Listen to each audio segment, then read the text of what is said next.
on is really admirable.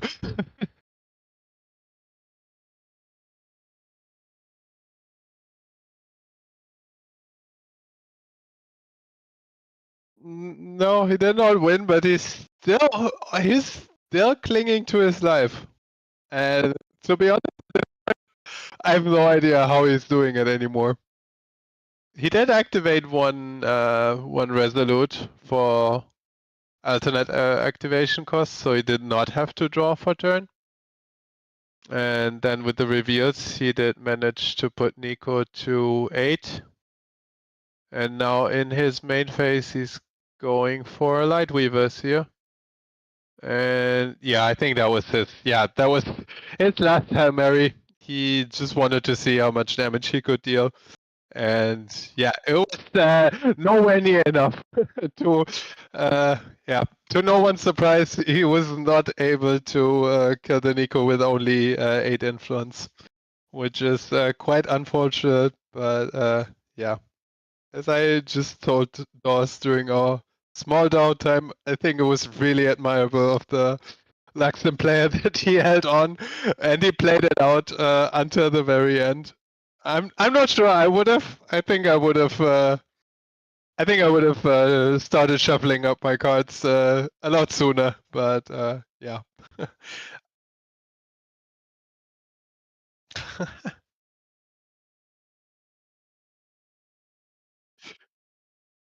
I don't know. I mean, maybe that we don't have that much more downtime between rounds. I'm not sure what the time is looking like. If anything, we should be really grateful to our player here that he managed to drag it out for that long. And also maybe to our Nico player that he did not draw into any more Iceborne Slams and or Ravishing finales, because I think any one of those would have finished the game at that point. But yeah.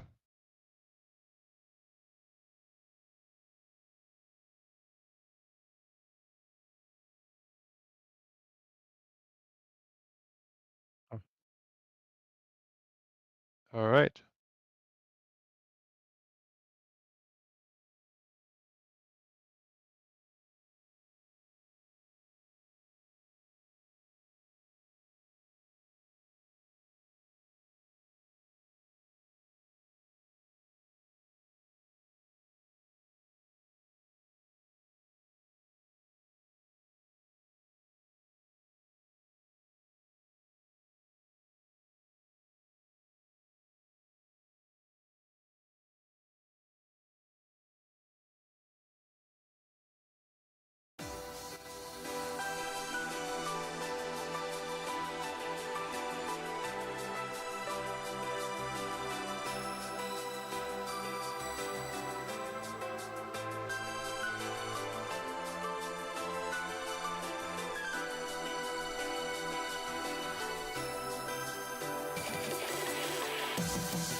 we're back.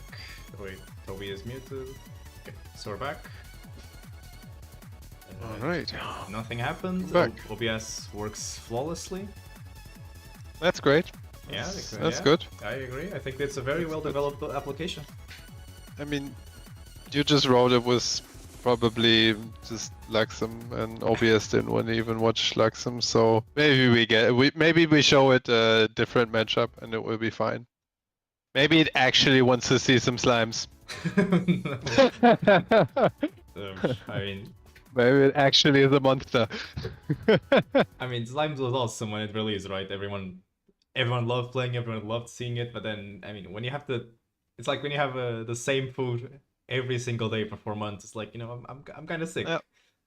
See, and that's why I actually think it's refreshing to now see after an entire season where we did not see any Luxem to finally see some Luxem again. Very true. But yeah, I mean, I might be the only one that feels that way. I don't know if I have to watch games like this every single. I mean, I don't know. I just don't know. Because like it wasn't. I don't know. It wasn't like a super interactive game, right? It was just a very long game. Yeah, that's the thing. Luxem is not the most interactive deck, and the thing is with Nico, she is a reactive deck. But if your opponent really, for the most part, all he does is like put some cards in his memory and reveals them, there's not a whole lot you can actually interact with. Exactly. So yeah, that's why it was not the most interactive, and for that reason probably also not the most interesting match to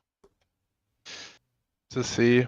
But nevertheless, I still think it's an interesting matchup to showcase here. Yeah, it looked very Nico sided for sure, though. Yeah, it did. I think Xander can win this one, but Xander has to draw a lot better.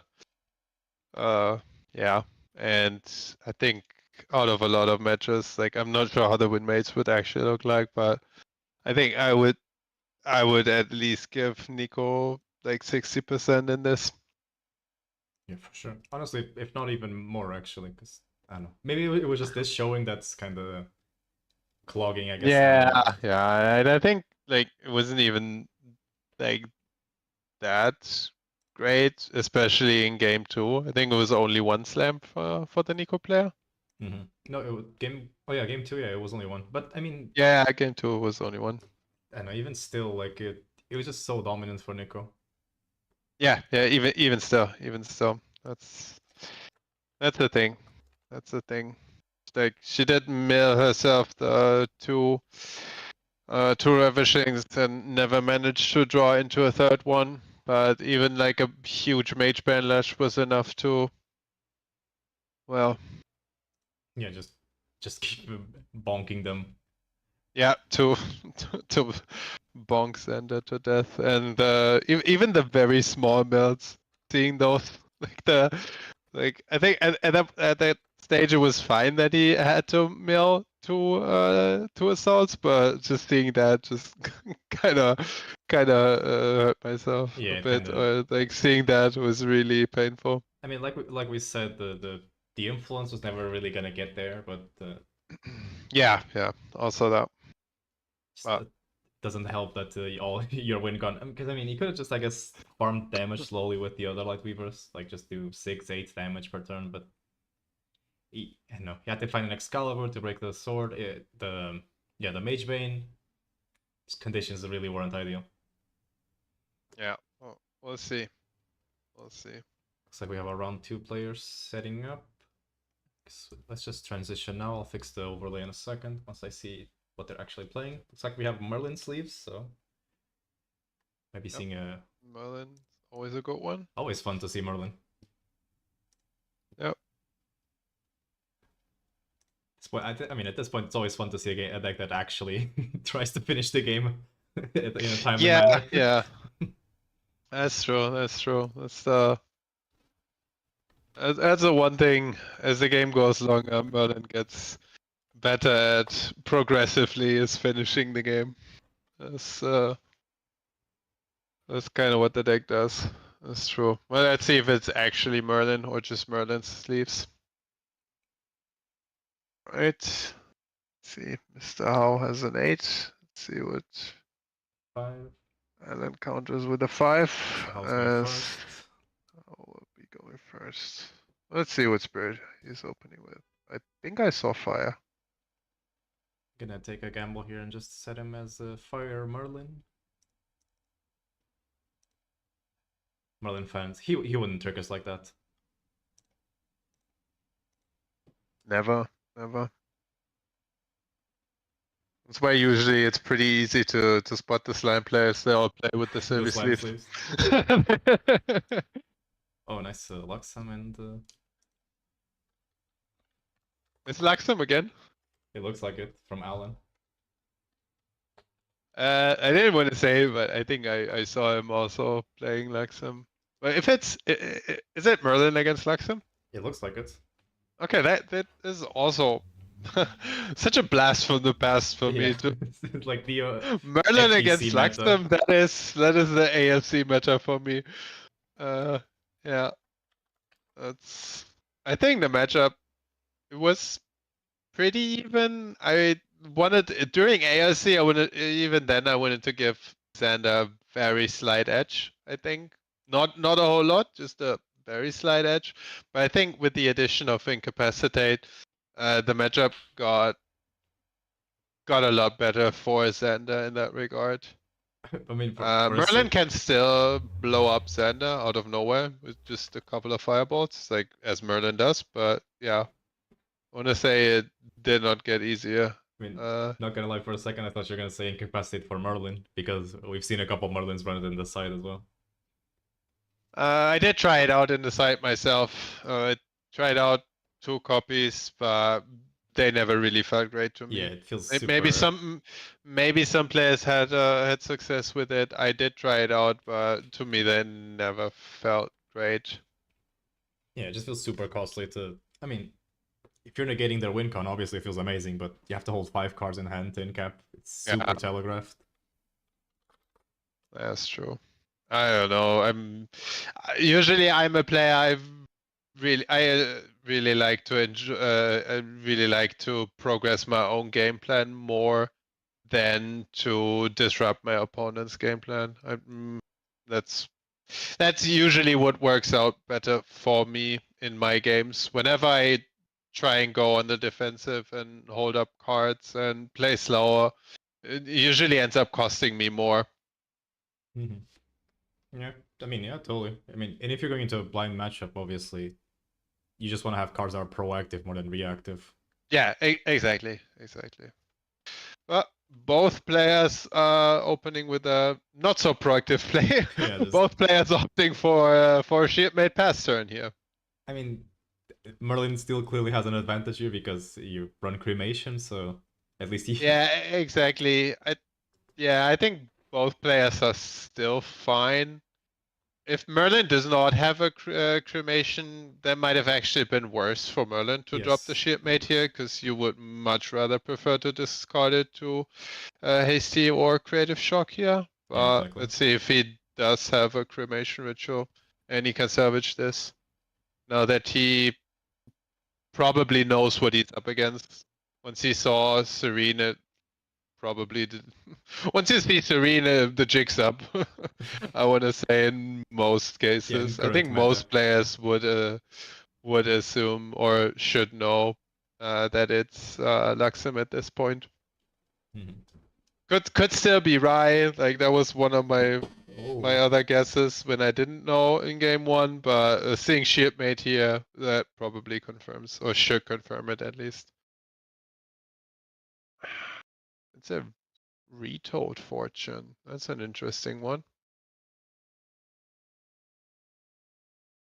Retold fortune here in main to discard a potion infusion seal. Okay, so opting to pitch a float here. And probably just pass from there.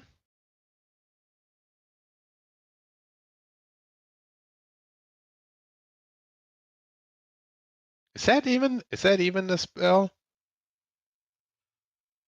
So what's happening? Sorry. He did play what's it called? Retold Fortune, and Fortune? he discarded Potion Infusion Seal. Is Oh, that yeah, even a spell? It is a spell, yeah. Okay. Another card that I'm not a very big fan of. But no. Shouldn't it be a mage spell? No, but it's just a spell for Retold Fortune. Oh, it is just a spell for I mean, Retold Fortune. I'm gonna be honest, this card is already not the best card possible. If it was just mage spells, Yeah, maybe. I do not enjoy playing the card myself. That's maybe why I made it even worse in my head. yeah, I attempted to run this build with Retold Fortune. It just felt so bad. Like a lot of people say that this is just, I guess, norm creative shock for Merlin, but I don't know. It feels like a lot of times it's just stalled in your hand. You just have a Retold Fortune and no spells to pitch, and the card just does nothing. Yeah, I mean, I can understand that in theory it's really cool. Like you can go to level 2 and then it's active and you can like eat it with your Merlin too. But yeah, I don't know if that's really that great, to be honest. Mhm. It is, yeah, in my opinion, it's also just a worse creative shock. 'Cause I don't know. But yeah, let's just see how it works out. So this is the level Send up. Okay, doing standard Lorraine into Sword of Seeking. Oh, he did opt to. Oh, he still played a creative shock even after that main Retold Fortune. Okay, pitched more float for that and used that to level up. Let's see. So he already has at least one float set up in Grave, and that Retold Fortune that will be active once he's level 2. Let's see. Yeah, ideally he would find a way to get that shipmate into his yard, but does not look like he has found a way yet. Hasty, okay, Hasty's okay because he can't swing face, but he can still. I just checked that Gentle Respite is a spell as well, so I mean, but Yeah, it is. There, okay. so he could not be run. He could be running that build instead of the cremation build, but normally you run Fragmented Spirit for that, so it's hard to tell. Yeah, exactly. Also, not a fan of Fragmented Spirit myself. Yes, I also don't quite enjoy the gentle. I can see the logic behind the gentle build, but I don't know, cremation just feels like when you open up and you play 2-drop into cremation, it just feels so stupid broken. Yeah, exactly. And I enjoy playing super broken things. That's why that's why I play that build. I have no qualms about throwing my allies into the fire. That's what I do. I have no allegiance to my my unit. Oh, another hasty. So it's Finally, that is finally like that's a really good draw now. Second hasty. Yeah, even if he does not dump any more float, I think he will still over the course of this game acquire or get some more value out off of these because Xander usually has a hard time dealing with allies. yeah. Especially before level 3 and before Light Weavers. So yeah. He could, the only thing he could do pre-level 3 is thieving cut, but there's also that shield made in the way, which he would most likely not want to swing into with a thieving cut and give him the float. Exactly. So I would think as much as it hurts, I think he has to ignore the hasties, which in turn will give Merlin here a lot of value and a lot of filter. Yeah, exactly. Especially in Marlin, where your deck has such a huge density of floating memory cards. Very often, these hasties are just going to be +1s, basically.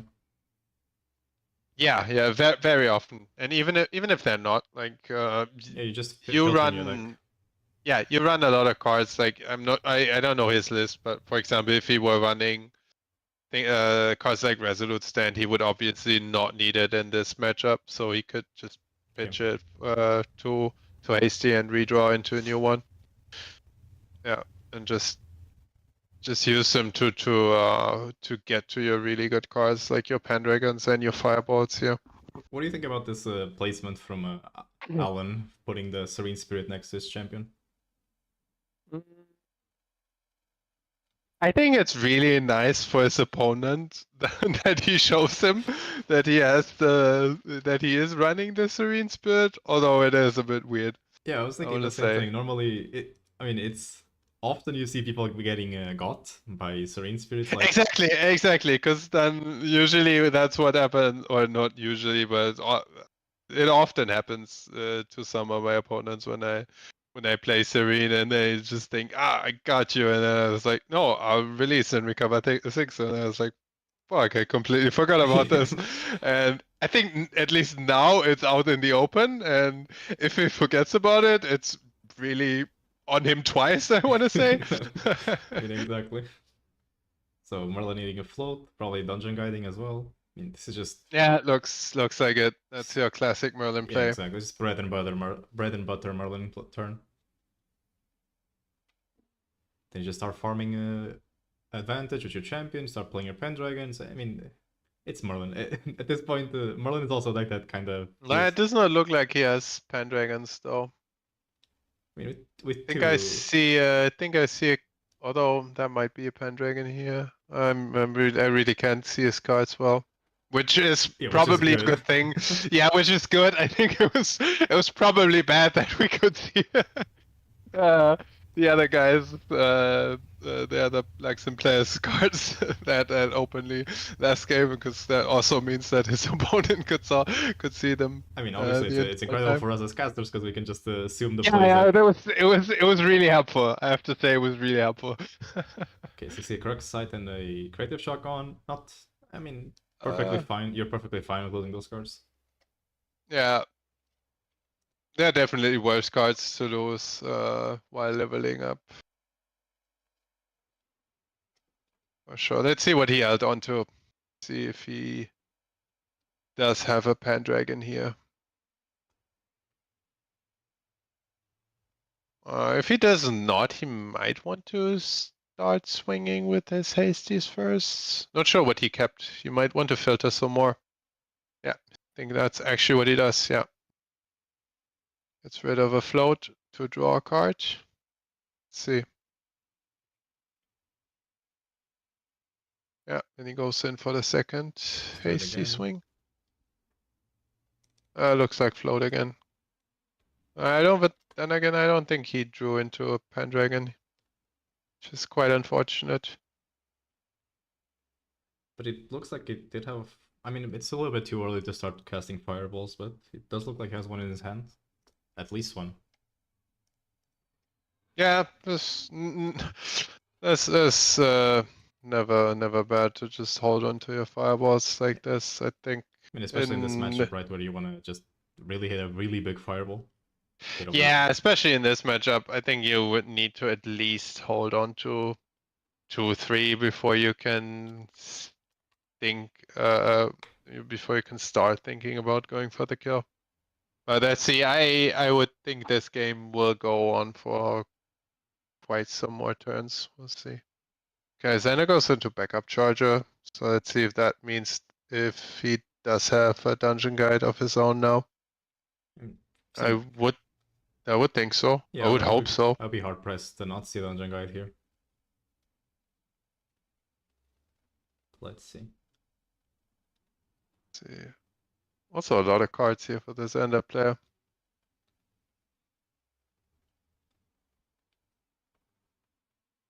I wonder if he does have one or not, because I would think he would just play it right away. I mean, yeah, for sure. I mean, the first thing you would do is probably play a dungeon guide. There's no real reason not to. Like you said earlier, it just turns on your whole deck. It's like he's asking about his influence.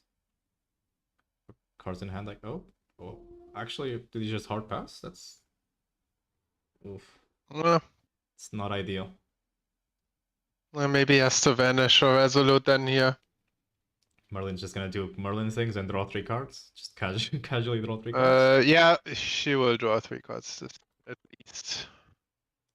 So getting drawn blade first, going to just drawing for that one.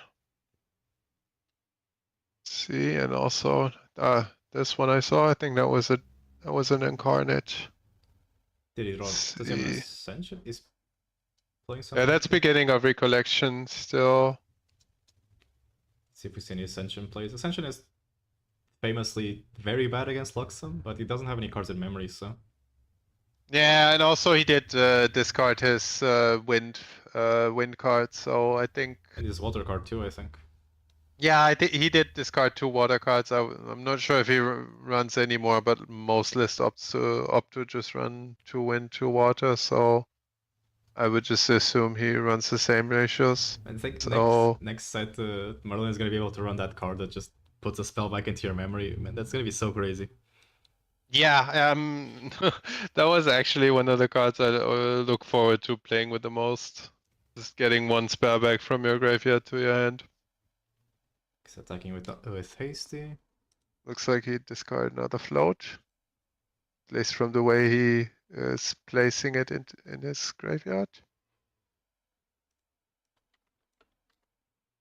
I think there's no reason not to swing with Hasties first, see what you draw into.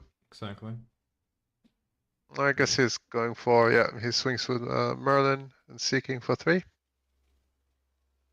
See if that is the infamous Pendragon swing here. Just putting his sword to 1 durability. Setting it up to putting it back for Pendragon. Although that also makes no sense, because usually you would put back Drawn Blade. Yeah, we'll see.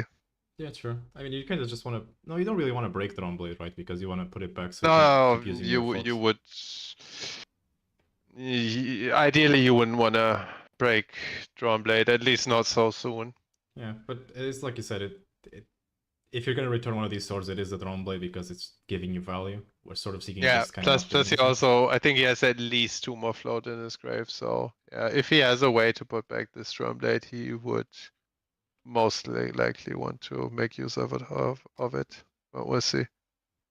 So there was 1 hasty up, yeah, and opts to swing with a 2nd hasty here. Discarding another float fast cure, okay.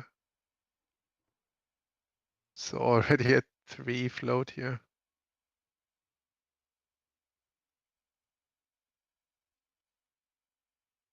We'll see what he goes for.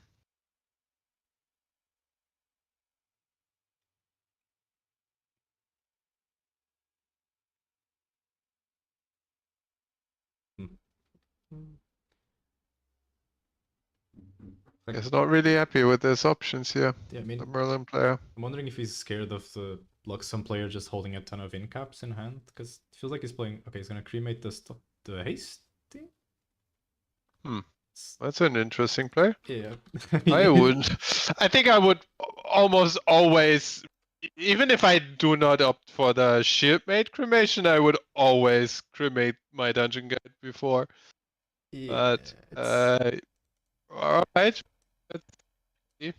It's an interesting choice. It feels like of all the cards in your board, the Hasty is not. Hasty is pulling its weight. Like Hasty is, yeah, he is the one that is helping you the most right now, since it still does not look like he has drawn into any Pendragons, which is quite unfortunate. Yeah, plus it's Luxem. I mean, this. If the Luxem player doesn't want to kill this Shieldmate, it's just gonna stay on the field literally the whole game. So. Yeah, I would think the Shipmate will stay on field the entire game. Oh, he's using Ascension in response to Fast Cure. Fast Cure.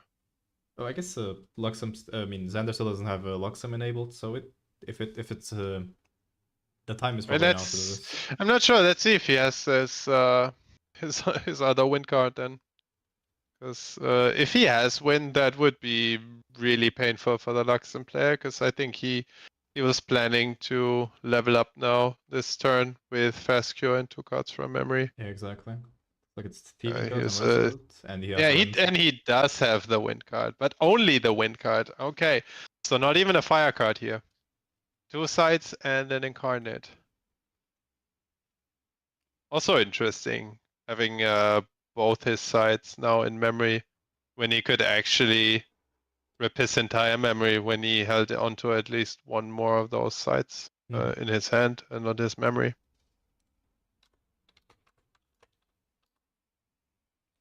It's like the player's resolving prismatic edge. I don't think it doesn't really matter what you banish here. No, it really doesn't, because he was planning to banish those cards for level up anyways. Yeah, exactly. Let's just see if the Xander player has another way to put more cards into his memory for level up. Because if not, that would be he's just doing it again. quite So okay. there goes He's doing it again. Never mind. Let's see if he has a fire. Oh, he has a fire card now. Yeah, okay, so Merlin things. yeah, that is quite painful to watch. I think our Xanders are not having a great time on stream. Yeah, I mean, maybe it's a stream curse, right? But both Maybe, Xanders we've maybe. seen, they've been getting bullied literally all game. Okay, so he has one card in hand. It can still be doable if he has another fast cure. Yeah, let's see. I mean, it could even be a Juggerknife at this point now, because you would need 2 cards in his memory together with the fast cure float. And it is. Oh, that hurts. Also running under fire main. That's interesting. Why is he taking the damage though? I have no idea. Maybe he thinks the damage is required part of the effect. Yeah, I mean that must be the reason, because yeah, there's no reason to take under fire. Is you're not forced to take the damage. You simply go distant. Exactly. You go distant, and the other part is optional. You take the 4 damage, and if you take the 4 damage, or if you choose to take the 4 damage, you gain stealth. But yeah, you don't have to.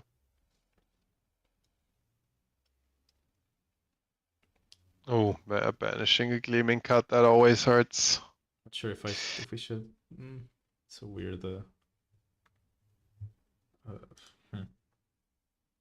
No, I don't think we. Yeah, it doesn't feel like, because I mean, it's not really a. No, it's not a. Yeah, it was a decision that the player made. It's not really like. Exactly.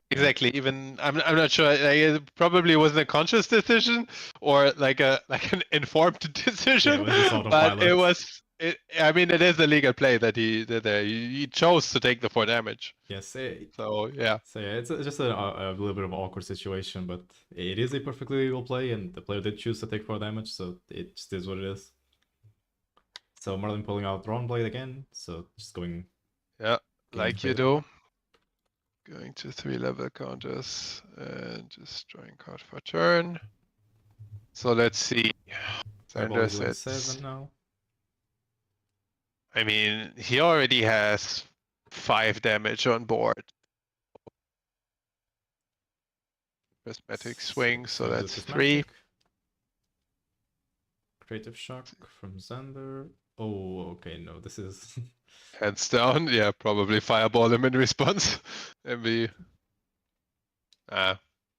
I don't know. I mean, might as well let him draw, to be honest. I don't think there's an out you can draw here as Xander. I mean, you can draw into a Resolute, and yeah, that is.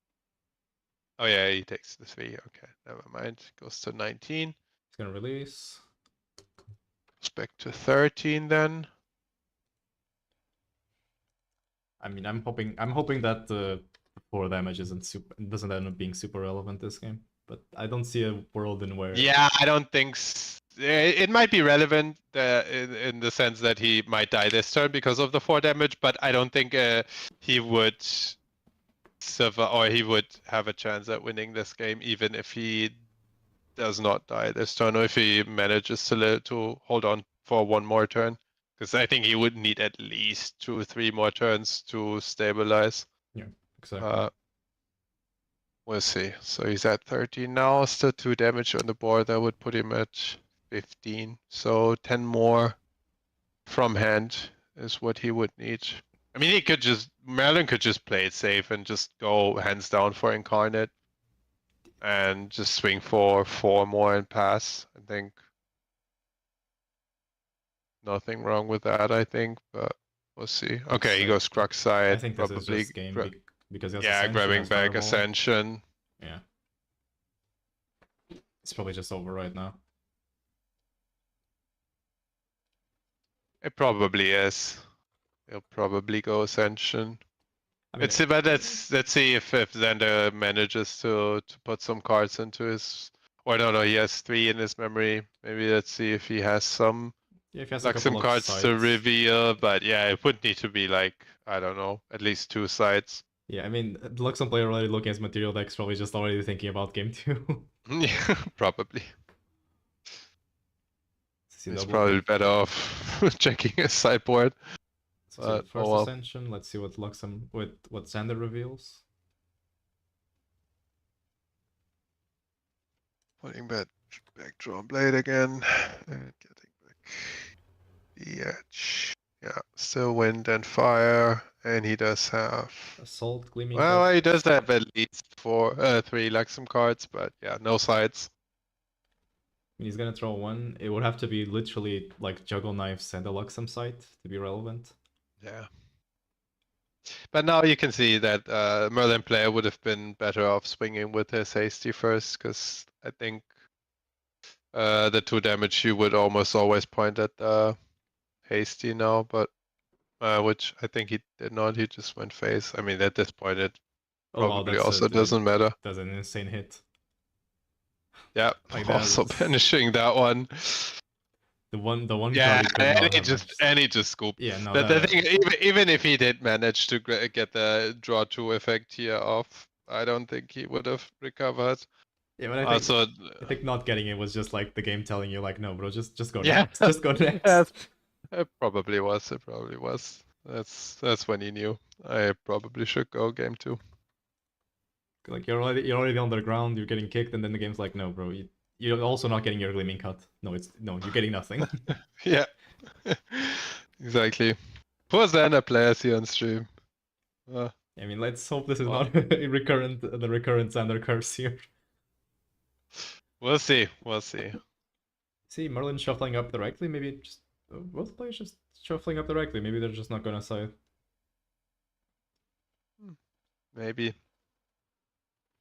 I mean, it feels a little confusing to just start shuffling if you're gonna side. Like, I don't know. Yeah, they probably should have decided right away. Let's see. I mean, I'm not sure what Xander's list is looking like, but I think most Xanders do not run all 4 copies of Incapacitate main and have the remaining in their side. So I would at least assume he would go up to 4 incaps here, but then again, like I said, I don't know his list. Maybe he's already running 4. We'll see. Yeah. As for Merlin, I'm not sure if there even are sideboard cards you would like to include. I mean, if you have Morgan, I guess, or Blanche would probably be a decent noblest. Yeah, Morgan's for sure. Not sure if not a lot of people run those anymore. Yeah, Blanche also isn't like a really good choice because Lightweavers chooses on resolutions, so they can just you would always. I mean, you could maybe stop one Lightweavers with it. Not sure, but at that point, I think it's too slow. I think I think if you are in a situation where you have to resolve a Blanche, in response to them resolving a Lightweavers and they're going for kill, then I think you're already in a in such a bad position that you probably I don't know. That's a situation you don't want to be in, and I don't think that's a situation you want to sideboard for. You want to be the proactive player, I think, as Merlin in this, and you want to be the player that goes for the kill earlier. Exactly. Yeah. So we'll see, but I guess like it looked like both players opting not to sideboard here, which I think is fine. I guess I think both of them are not sideboarding. I mean, it's not a must. Exactly. Plus, like you said, maybe 2 win caps for Xander. Merlin doesn't really have anything that great, so just Yeah, it depends if I wanted to say it depends if the Merlin ones reduced to ashes. Sideboard could be pretty good against Xander, against Lux Map and Insignia, and also against Safeguard. Yeah, But yeah, I mean, other than that, I don't think there are a lot of yes, good it's like you inclusions. said, like, but if you're gonna be reduced to ash, you're gonna assume the game is gonna go really long, and you have to reduce it. Yeah, It's just not super ideal. It's not something that you absolutely need to put in your deck. no, it's not something you need. Yeah.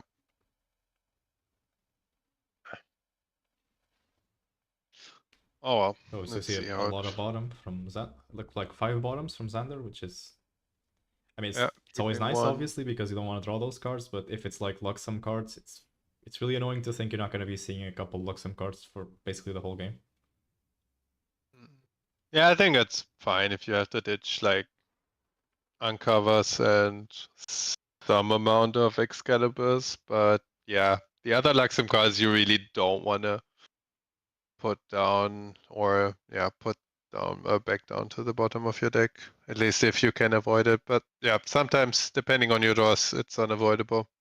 Exactly. Okay, opening with the Retold Fortune again, discarding what I assume would be a float. Hand showing a little bit on stream. I think he Yeah. had another.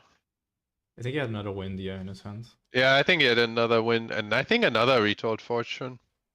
I've seen these retold lists have a really high density of these off element cards, simply because you're running retold fortunes. So Yeah, that's why I said most lists opt for a 2/2 spread of element cards, but it might be the case that he's actually running 4 and 4 here. man, 4 and 4 to me just sounds so crazy. Like that's so much deck space for. I mean, I don't know. I would not. I would never run 4 and 4. It just feels like Yeah, you're losing eight I cards. wouldn't. I would personally I wouldn't run 4 either, because I mean I would always prefer to run more Crux in those slots. Exactly. So we see another. If I have to choose here. We see another double stalwart opener. So it's just gonna be a. They're just gonna be staring at each other for a while. Well, it looks like the Merlin player really didn't learn anything Yeah. from his shipmate opening, because it ended exactly like we said it would end, because to the end he still had his shipmate up, and I would think the same would happen to this shipmate. Yes, I mean this is one of the like. Personally, I play a lot against Rai, so this is one of those lessons that you learn really fast. That you just don't put allies on the field that you want them to kill because they're just never gonna kill them. Exactly. If you play a shipmate against Rai, that's just a permanent -1 Yes, for you. exactly. You just went. Yeah, that is. You play library witch, shieldmate. It's like okay, you just hand rip yourself for one.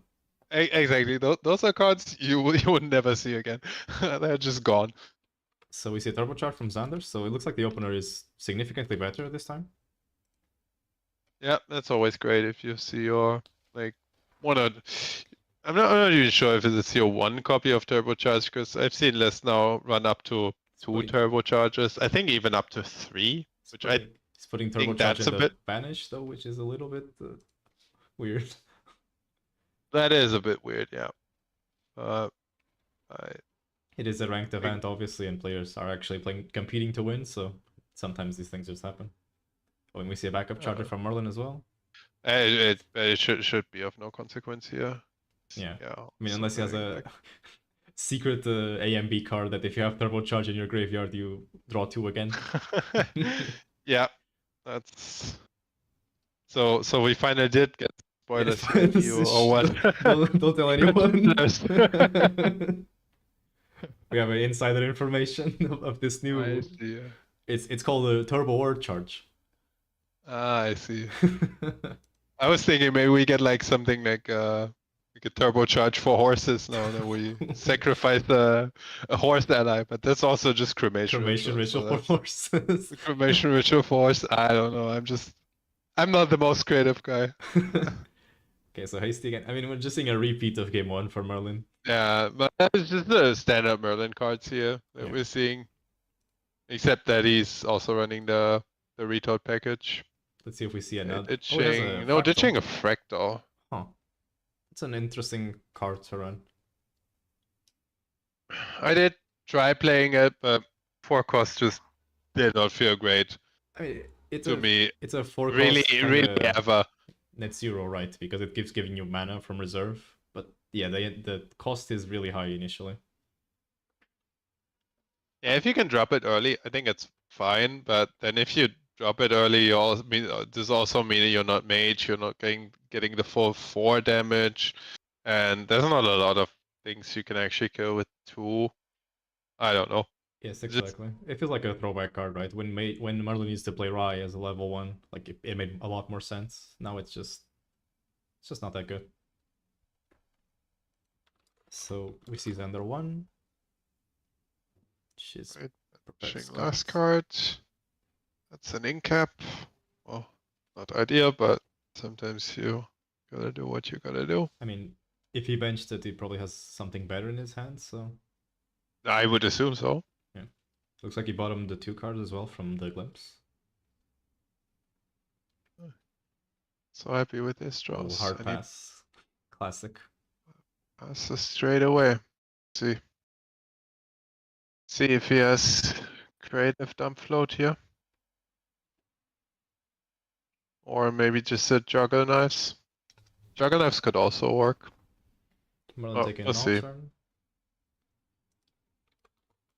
I mean, Merlin opts to level really slowly here, going back up charger and now ring. I don't think I agree with this. I think he's 1 game up. He's probably just confident that he can play the long game against Luxon.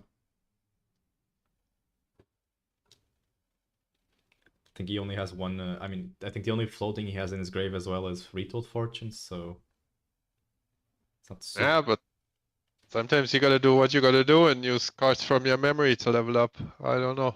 True. Like, but that's, I don't know, maybe that's just the way I play Merlin, but usually what I found out playing Merlin is just, usually you just want to go level 3 as fast as humanly possible. But in most matchups, that is, you want to enable your crux element as fast as possible, and you want to get those level counters going, and especially those even level counter draw turns to recover your hand. Yeah, exactly. I mean, Merlin's all about just stacking this infinitely stacking win con, so the earlier you stack it, the more damage you're gonna deal. Yeah, exactly. The earlier you start getting, the earlier you manage to reach level 3, the earlier you start acquiring those level counters, and the deadlier your fireballs become, obviously. Exactly. You just have this inevitability about you that other decks can't really match. I mean, let's not forget that she's also drawing cards from her level 3, so it just does everything. Like Yeah, exactly. That's my biggest reasoning for going to level 3 as fast as possible, is just because you get to recover your hand size relatively quickly, even with only even level counter draws. So yeah. Yeah, okay, so he goes, then it goes fast cure end of turn. Uses float and 1 from memory for level up. But let's see if he has another assassin action in hand that he can activate in response to his on enter, or if he has to get the 2 prep, which doesn't, never feels really great. Ideally, you would always want to get back an assassin action here. I mean, this feels like the prime Luxem experience, right? You have like an insane opener, but okay, but it does look responding. like he has Yeah, a juggle response. knives. Yeah, so yes, juggle knives. Okay, that is ideal. Oh, he has 2 juggle knives. Yes, sure. I guess that also works. Goes for 2 juggle knives. Going to. Let's see. So just hope he has a dungeon guide now. See if he cycles that last one as well, or if he opts to keep it. He keeps it. Usually that signals to me that he does have a dungeon guide, and that's usually one of the cards you would like to, or you would put down for a dungeon guide here. Yeah, exactly, Like because one the of the value. the juggle knives that you just got back. Yeah, and there it is. Exactly, because the value of juggle knives really just doesn't really scale very well into the late game. Yeah, it's not really the 1 damage that is really negligible, but it just helps you dig put one cards in. card deeper into your deck. It helps benching cards at fast speed as well. Yeah, and that one as well. Looks like he For sure. does get to keep his juggle knives though, because he lost a underfire in another card.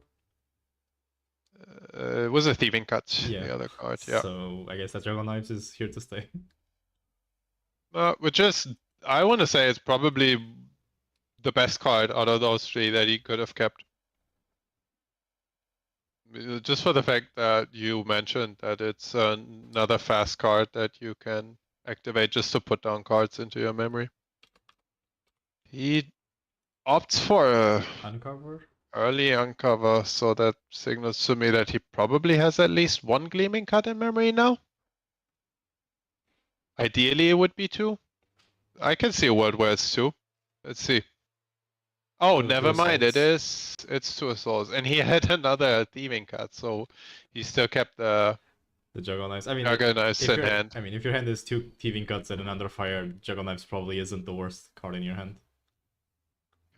Okay, so he's linked two. So yeah, space. and I think now leveling so slowly comes back to bite Merlin a bit, because I think Xander is going on the offensive now, going for 4 damage face, or just no, killing clearing hasty and 2 face. Yeah. I don't know if he runs the. Have you seen the Xander list that runs slice and dice? I've not seen it so far. No. I mean, I've seen a couple. It's also like it's always interesting because Xander is obviously a deck that takes the game long. So when they slice and dice you early, it's like it's kind of like running Rending Flames in like a Merlin, for example. You just Yeah, but I don't think getting it early is really doable for Xander. Like you would need 3 prep, and the only way you can get this before level 3 is You have to just hold basically. you have to for your level 1 you get 1, and for your level 2 you get 2. So that is the only combination that you can get before level 3. That puts you at 3 prep counters. So and that is obviously not ideal. We see a dungeon guide to level 2 from Merlin. Dungeon guide to what did he material? Oh, he did materialize safeguard. Okay, and he goes for dungeon guide to Merlin 2. Interesting. I guess he's scared of dying to assault really quick. Still, it's a very weird play. Probably would have gone to level 2 manually and then dungeon guide. Yeah, I don't think you would have needed to materialize safeguard just yet, but let's see if he has another dungeon guide.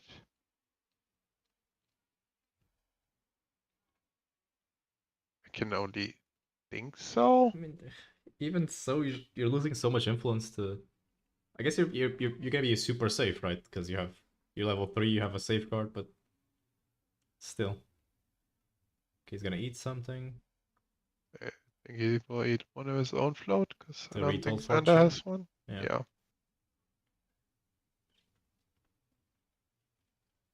Yeah, but that means that he does have another dungeon guide and that he will play another dungeon guide. There it is. I mean, this is still great for Xander because your opponent just lost a ton of influence to. Yeah. And he still has to swing into the shipmate first. Exactly. Before he can start swinging at Xander. So yeah.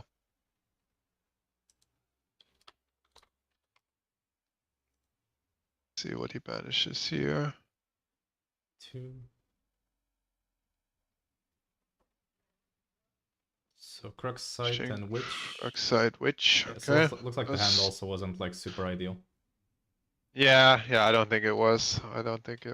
The Flame Sweep is really dead against Xander. The Library Witch is also super dead.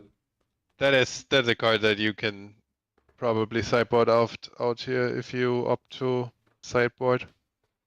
Okay, swings into Witch, into Shipmate. And that's probably a pass from there. Passes.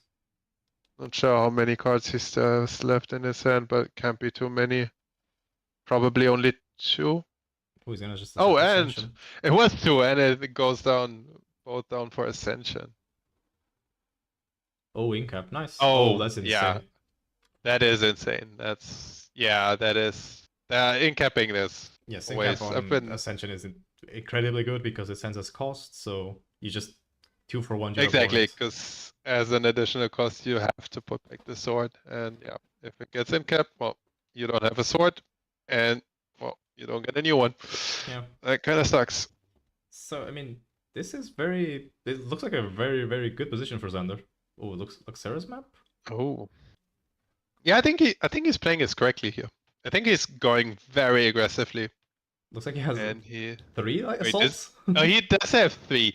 Okay, no wonder he played it this aggressively. Marlon chooses to take it.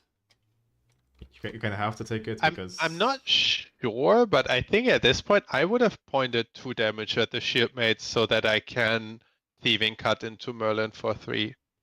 Overall, it would give me 1 more damage and 1 draw. And I think giving Merlin float at this point, I think he still has at least 1. Ooh, did he uncover? Well, he got uncover off the Yeah. top, I think. Yeah, it must have been. I think all of his cards were in memory. He's thinking about. But yeah, I mean, yeah, it's what you said, but does he really have to swing into the? Obviously, the thieving cut is just stalling his hand, doing nothing. Yeah, no, the thieving cut's just a dead card, so he will never play it. As long as Merlin has a shipmate up, he'll never play shipmate. Let's see if he does it. It depends if he needs to play cards to simply put cards into his memory, but I guess he can just get insignia next for that one. So yeah, he really doesn't need to do anything. Yeah, I think he just goes 4-face again here.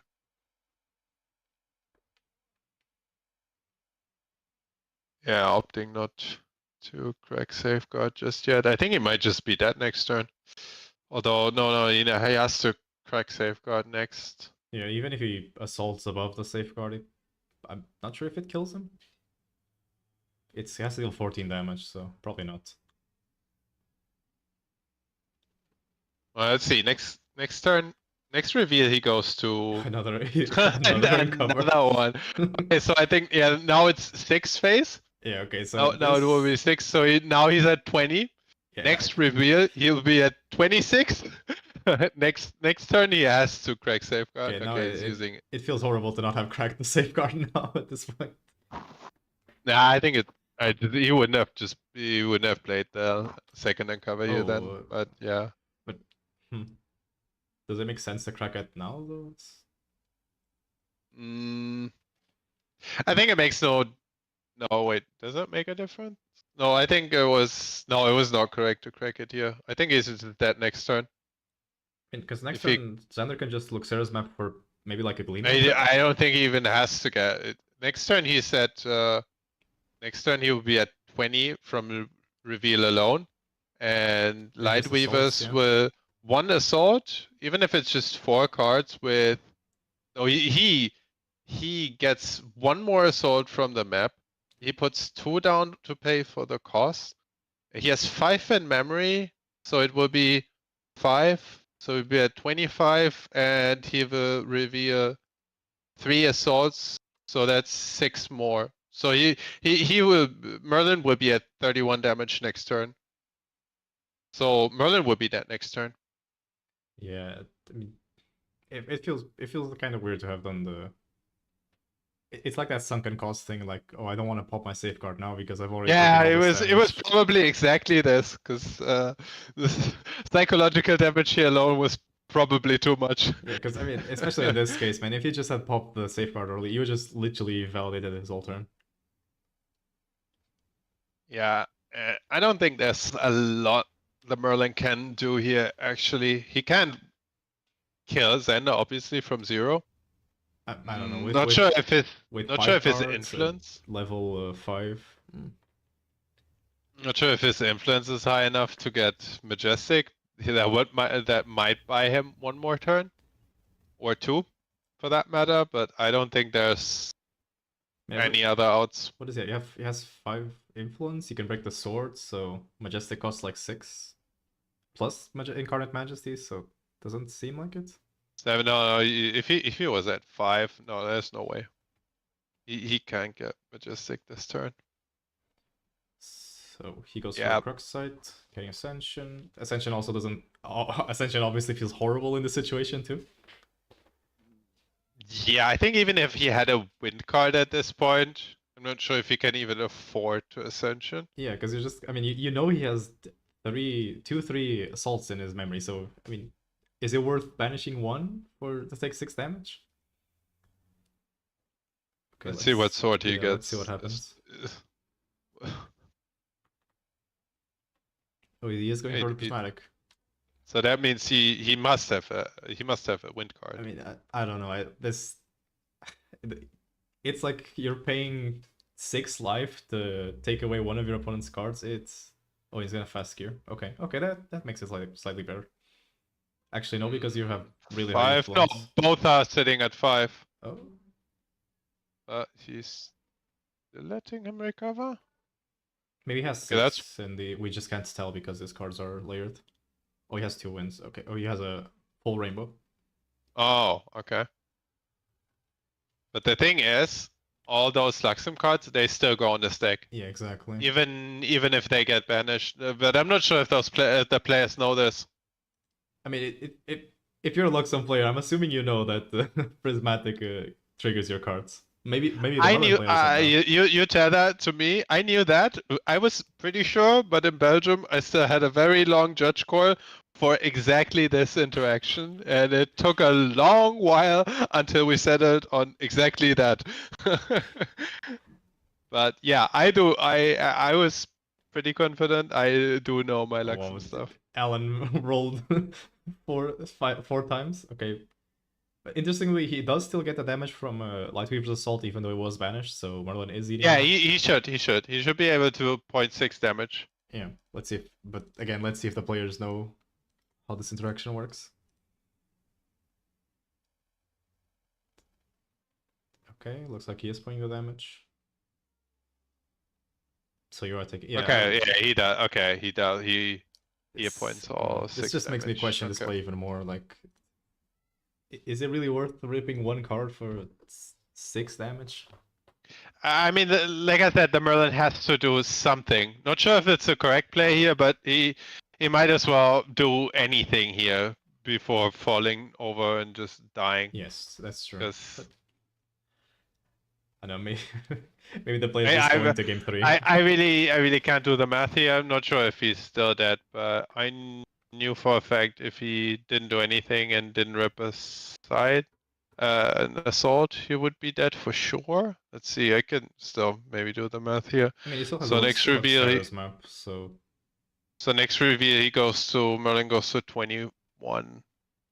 No, he goes to 23 because he can just look Sarah's map for the last assault. On reveal now, it's only 2. Now 2 Lightweavers. He banished 1, so he only takes 4. Is it slow speed, the Luxera's map? The Luxera's map is slow speed, yes. Oh, that's Mandak. Oh yeah, sorry, I thought you are, by the way. I thought rare, you by the way. Yep. Okay, then that does change the math a little bit. Yeah, so Merlin is at 21 now. But let's see what he materializes for. Oh, he got ring. Never mind. Okay, let's see. Might as well crack ring in response to the trigger. That's what he does. Draw 1. See if he drew into something that he wants to put down here first, if he can. Has And he did. Way earlier in the game. Yep. If that was like linear cut from the top, that would have been okay. Amazing. So see that 1 damage might actually be relevant. We'll see. Okay, let's see what he drew into. Big load or nothing. Okay, let's see. So that puts Merlin at 22. So then he recollects, draws for turn. He's at 7 cards in hand. Then cracks map for his last Lightweavers. It should be fine. Yeah, it's still fine. Yeah, it's more than enough. You only need 6. I think he already drew for a turn. Oh, maybe not. No, he didn't. No, it's his draw for turn. That's fine. No. Yeah, He doesn't even need to crack map. He can just play Lightweavers for 4 with 1 Lightweaver in memory, and that's 4 plus 1. That's already lethal. He doesn't even need to crack map at this point. And Merlin can respond because all of his cards are in memory, and like even if all of his cards were in his hand, I don't think even then Merlin could do anything about it because Merlin's not that type of deck.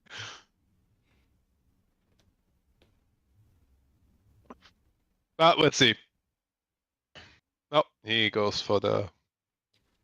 I want to be mean and say slow play, because that's what I was about to say.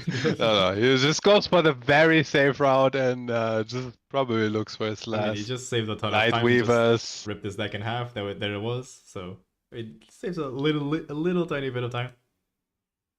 Yeah, he should just slam.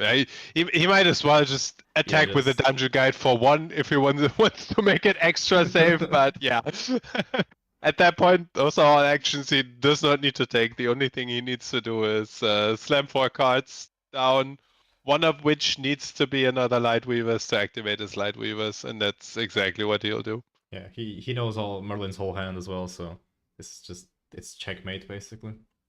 Don't even have to ask if it responds. Just go like game 3, please. Yeah, yeah. Yeah, and Yeah. there we go. That's when he released.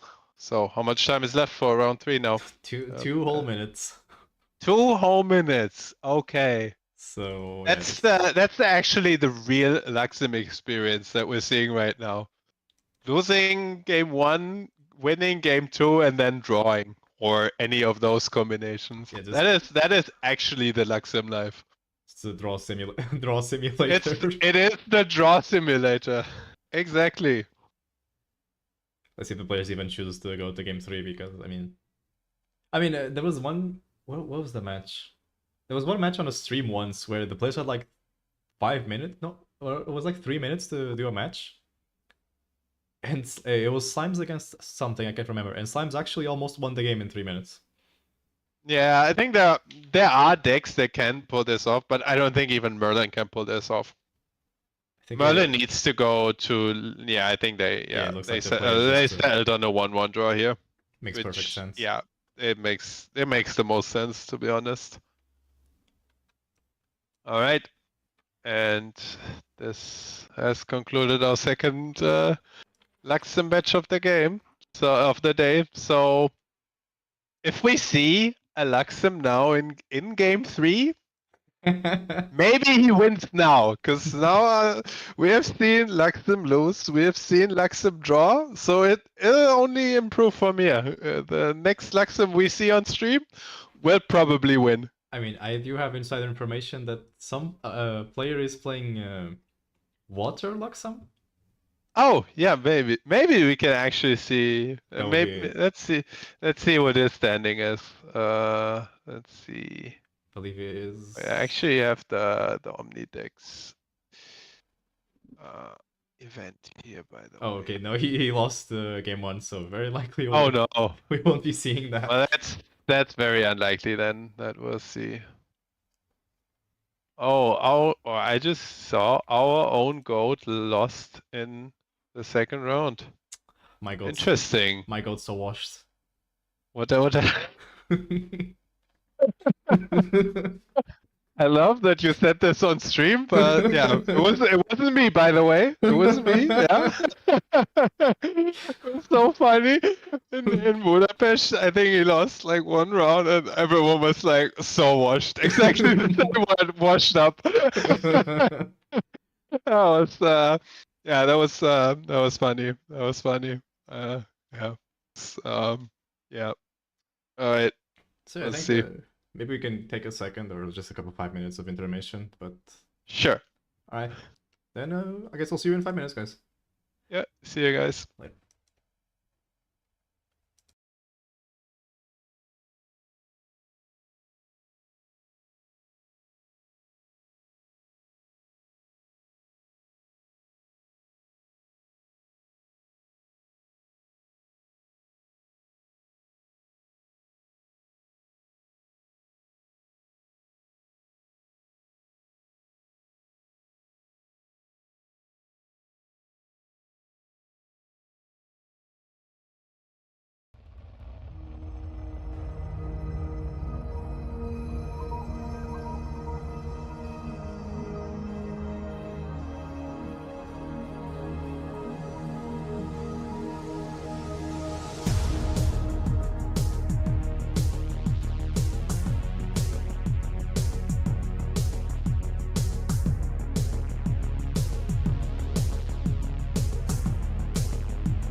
Oh, we are back.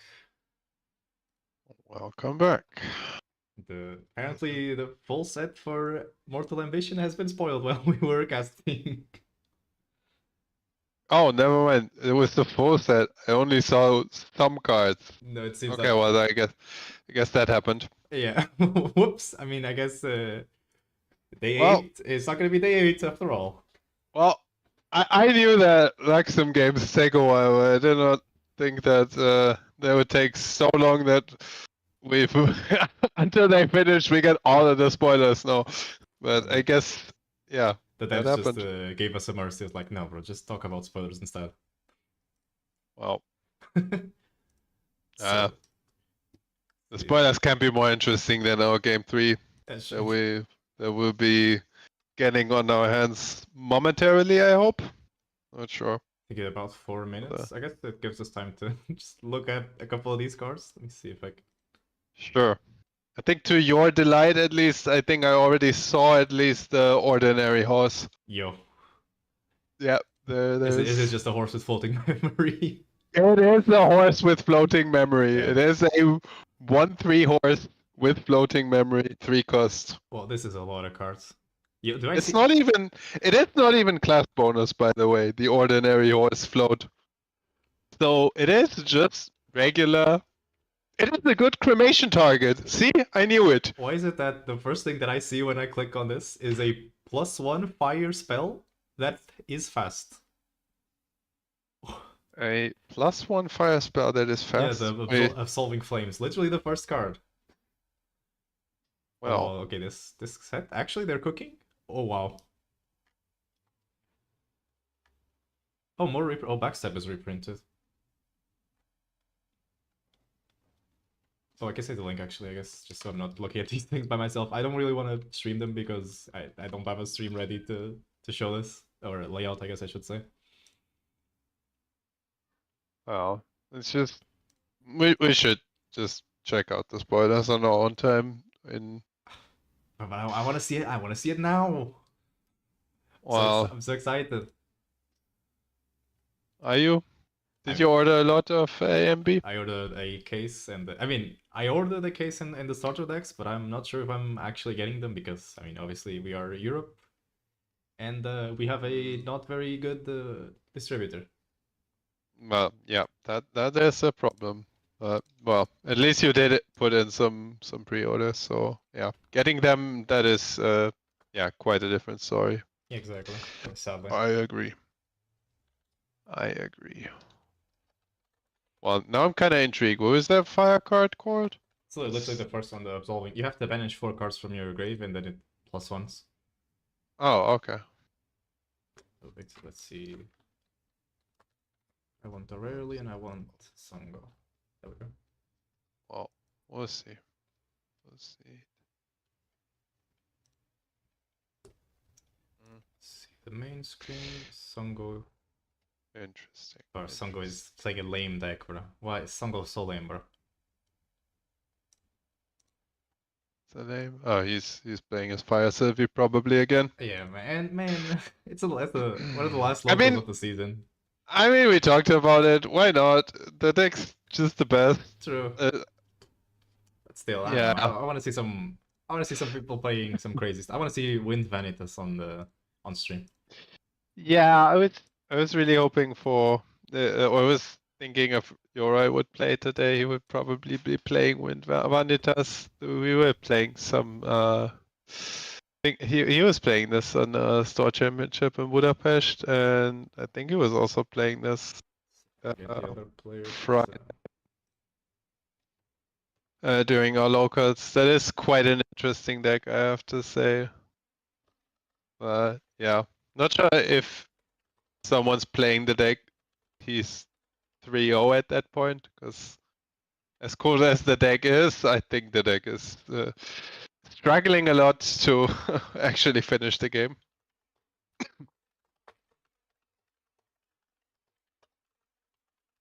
We'll see. So it is confirmed Sango is on Fire Sylvie, yes, I guess. What's his opponent on? I'm trying to get the deck from the opponent. I guess I'm gonna go transition to the other screen while we wait.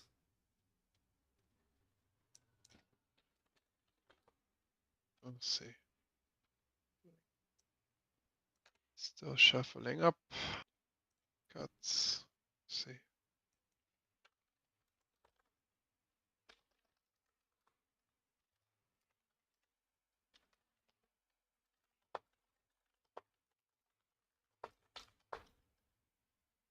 See if Aria can get these people. I mean, they're in the right, obviously, but sadly, if there's too many people in the room while we're streaming, it kills bandwidth. So ideally, we would like to have less people in the.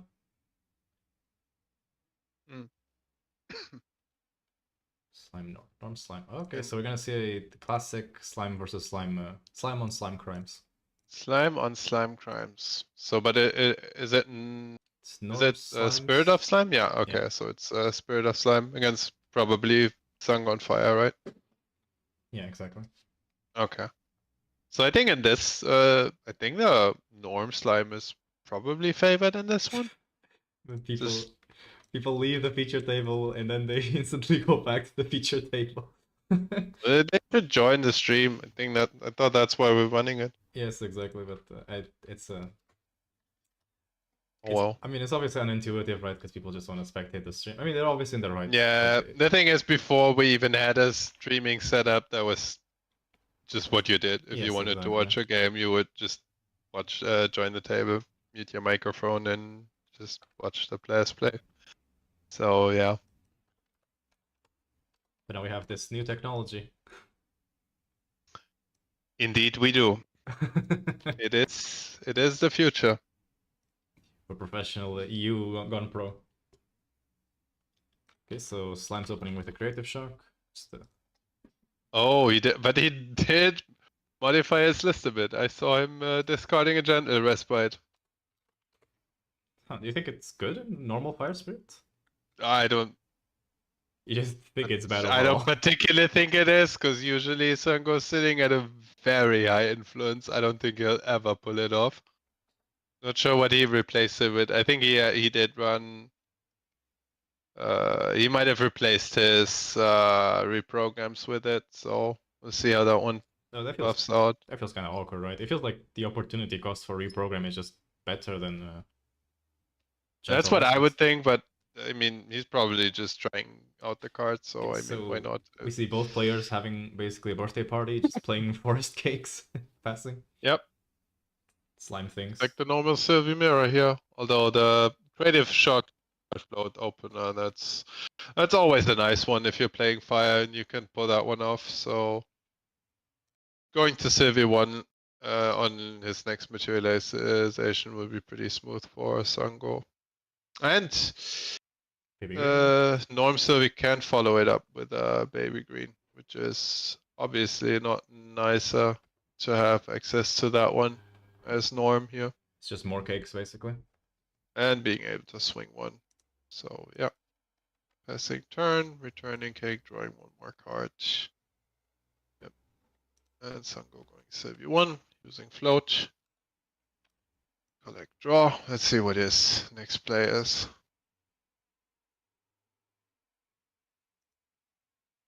I think ideal is like a baby rat now. And there it is. Great. Enters with a buff.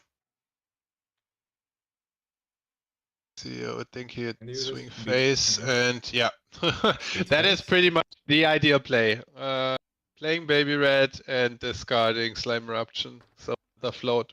So his next level up will also be very smooth. Yeah, and he passes again. Baby Red is supposed to be like the Slime's Hasty, but sometimes it just feels like it's Slime's Gildas. It just hits so hard so early. Yeah, exactly. He swings for 4, as you can see. You know, it's just ridiculous. Yeah, the thing is, the devs, they designed it as Slime's Hasty, but it ended up as Slime's Gildas, which is just ridiculous if you think about it. Yeah, I mean, but that's more or less the story of the entire deck. I feel like. I think they meant well when they designed the cards, but yeah, what ended up happening is not so well. Yeah, the cards are just a little bit too pushed. A little bit. Like when you want to make a hasty and you end up with a Gildas, that's You see Norm Slime's player going for their own baby red slime, and Yeah, and gets he also escaped. discarded a floating. Yeah.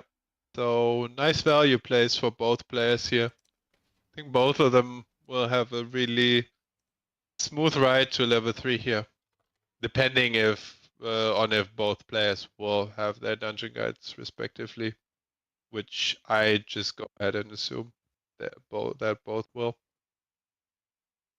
Yeah, and immediately I guess we can see why the Gentle Respite doesn't really feel super good. Yeah, Like, yeah, exactly. Zango has Because insane I played impulse. against his deck, and I just know that he holds ungodly grips sometimes, at least.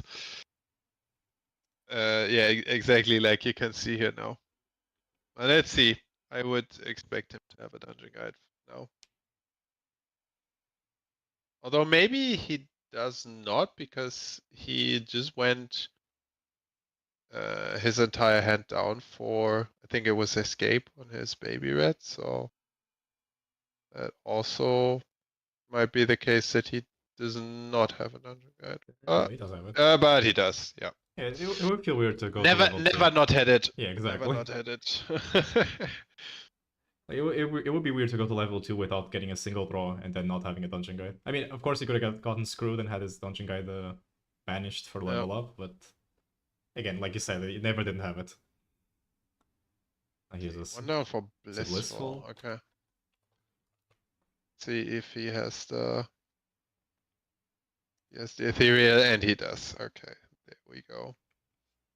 But I think the norm server might have the edge here, simply for the fact that she does have access to 2 cakes. So if she has her own next turn, hers will be one bigger. Will enter with 1 more buff counter if she chooses to. Let's see. Banish the scepter. Cracks cake, so that's a 6/6 ethereal. Swings into yes, baby green. Yeah. It's gonna escape it. It would be really good to escape it. Yeah. Because it's just free value. Yeah. Baby green actually is surprisingly relevant late game. Because you can just eat Covenant of Thorns, you can just like disrupt all the regalias. Actually not that well worse than the slime mirror. You think so? Yeah. Let's see. And you just play the Storm again, the Sango Classic. Yeah, but here we see actually in my opinion, biggest downside of the fire deck. I think he does not have a lot of slimes in banish. I think it's 2 or 3 maximum. That's why he opts to shoot the baby red here. And not shoot face. But it's still, he puts him at 13, which is ridiculous. This aggressive slime play, you're just forcing your opponent to have like a better hand than you. Because like, okay, I went DG, I put two advanced element slimes. You have to literally match me or exceed me. It's not a bad position by any means, obviously. It's slimes. He has an insane board on turn 3. Not at all. Let's just see if let's just hope that his opponent also has a dungeon guide, because otherwise the game might be over pretty quickly. Oh, 3 down. Yeah, and he does have the dungeon guide.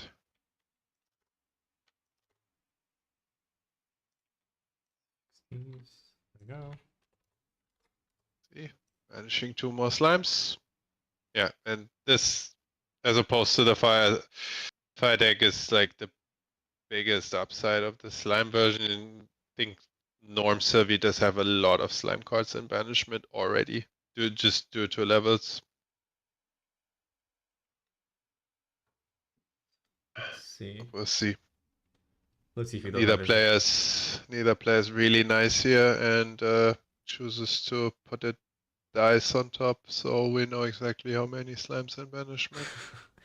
I guess it's not relevant yet. You just have to be broad and be like, oh, not small damage, medium damage, big damage. Yeah, I mean it's still medium for Norm Servi, I want to say, but yeah, Gather Slimes is not probably ideal. Oh, and he whips. And it didn't hit a whole lot, just 1. Okay, that is. Hey, this is horrible. Maybe that is really rough. That is unfortunate. Yeah, this could be the off turn that kind of just lets fire run wild. Let's see, it still has an, okay, it does have a lustrous at least, okay. Enters with 2 and gives it 3 more. Okay, so he's sitting at, what is that, 6-10? Interesting. Not, He had a Storm Slam. I guess it's just the damage just isn't super relevant right now to use it. I mean, if he had 6 in banishment and he could have just shot the The Ethereal. ethereal, I think that I would have played that, but I'm not sure if he has 6 in banishment though. Might not be 6 yet, I think. And if he can kill ethereal with it, then it's definitely the correct play to not play it. Yeah, Although absolutely. that funny thing is, lustrous with 10 health would probably pose a big problem for most decks, but I think for slams it's just a small bump in the road, I think. Yeah, agrees. I mean, for other decks, I mean, Nico is probably just a nice luster, so I'm gonna smoke bombs it. Yeah, 1 is fine. Okay, swing 6 into it. Pretty sure he will retaliate here. Let's see if Sango actually has an escape here. I think it's still worth it to retaliate against that.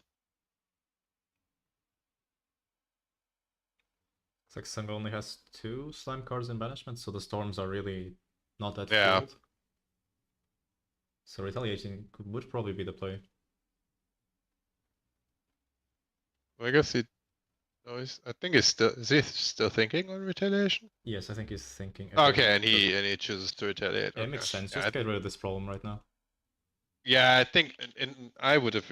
Yeah, I don't know his hand, but I would have retaliated right away. I think that's if you get this trade, that would be ideal for you.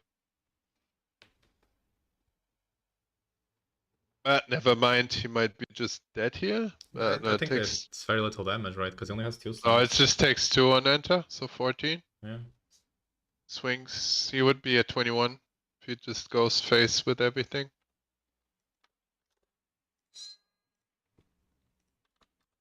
Oh, he does have. Oh, he's a genius.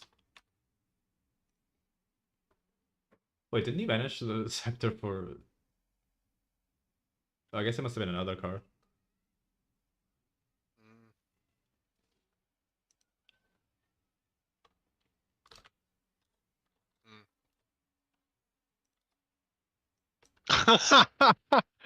Sorry. Of course he has another Storm Slime. This is the Sango class. That is the Sango Classic. That's exactly why I had to laugh like this, because that is the Sango Classic. Of course he had another Storm Slime. So It's just, I guess that's game 1. I guess that's game 1. So yeah, I mean, Slime's just... And here I was thinking, great, that he got the retaliate off, he got to kill the ethereal slime. I am always thinking about the... Yeah, we're playing an honest game and you're just playing a... I think about the longer game, and I think as a slime player, you just go and... If you, I don't know, I don't have that mentality. That's why... So I said I don't think I'm like the most knowledgeable when it comes to slime, and slime mirrors in particular. Those lines of play, I don't know. I mean, it just... As a slime player, I think you always assume that you at least have 3 storm slimes, I think, and with that mentality, I think it just works. But yeah. I mean, it just comes with the territory of not seeing the player's hands, obviously. But also, like you said, I don't think it's very wise to just be, okay, I have to play around 3 storm slimes. Yeah, you can play around 3 storm slime. I think. Like I have been faced with this situation. I was just like, and I've come to accept the fact if my opponent has 3 storm slimes, I'm just dead. It doesn't it doesn't matter what deck I play at that point, really. I could have played up until that point. I could have played really well and done all the correct plays, but if he has 3 storm slimes, I am. And at least 90% or over 90% of the cases, I'm just dead. So yeah, I've come to accept this, and I think ever since I accepted this, I've been fine playing into slimes. Really. Accept the slime overlords. Exactly. I mean, if they have it, they just have it. And yeah, and that was the prime example here of them having it. So yeah, it is what it is. So I guess we're gonna have a very long intermission after this game if the same thing happens. Mm, I thought isn't this the last round anyways? Is it? Is it? They actually having. It's not 4 rounds? I thought Friday is always 3 rounds fixed. Oh, nice. No, that's excellent. I want to go see. I want to go look at the spoilers too, and I assume everyone wants to. So the spoilers kind of stole the spotlight. Oh, yeah, you've always you only casted Sunday games so far. Yeah, the Sunday is based on number of players. Friday is always 3 rounds fixed. Oh, nice. So yeah, it doesn't matter how many people sign up. It was always just 3 rounds. Yeah, because the pricing structure is also different, right? You just need to have Exactly. It's purely based on wins. Yeah. So 3 wins gets, I don't know, like most prizes. I don't know this by heart, and 2 wins also gets like some booster prizes. And yeah. Interestingly, So- we see this Norm Slime player making Fire Slime go first. I'm not sure if that's a super relevant choice. Feels like you can go either way, right? Going first, going second is kind of Yeah. irrelevant. Like I said, I'm not a slime player, so I actually don't know what's better. Have you not played a single But, game of Slimes this season? I did play. I did. Like I did play like. I mean, honestly, that would have been an insane respect. No. I did play. I did try out the deck at least for, I don't know. I did play it at least one full locals, maybe 2, and maybe 2 online events, and that's it. It's just I don't enjoy the deck. That's fair. But I mean, if people enjoy playing the deck, I mean, I really can't blame them. Yeah, Like, so like we said, as much as I would love to. oh, imagine a world without slimes. World peace. Yeah. So we see a creative shock, yeah. Classic fireplay and step creative shock. Yeah. Discarding another float, just a respite. Yeah, like I thought, I don't think he'll ever activate this. I wonder. I mean, this I would love to ask him after this stream if he manages to activate this with the effect once in any of his games. I would expect that he did not, but oh well. I know. I would like to know what's the matchup where you feel like Gentle is consistently good. 4 down for. Yeah, there. I really can't think of any. Oh, maybe this it it? is exactly this. Oh, wow. Okay. We've been So for the specific scenario where they escape the wreckage, they're baby gray in response to your attack. Gentle is crazy. obviously it's against the slime mirror, because who will have more influence than you? It can only be another slime player. Makes sense. It actually makes sense. See another baby gray with a +1/+1 counter, hitting for 2. Oh, finally using his 3v1 on enter. Giving that gray. Yes. These players' influence is crazy. Yeah, it's insane. Like turn 2, you have like man, this always brings me back to like DOA and FTC meta, where turn 2 you are like 4 cards in hand, 5, and you're like, okay, this is good. Yeah. I'm in a good position. Yeah, exactly. Now it's like, oh, I have 8 influence turn 2. Nah, this is bad. This is bad actually. I sometimes it feels so great when I play Merlin. I just go creative, discard float, level up with that, and then just go hasty, attack, discard float, and I don't know, just play random card with float and level up with float.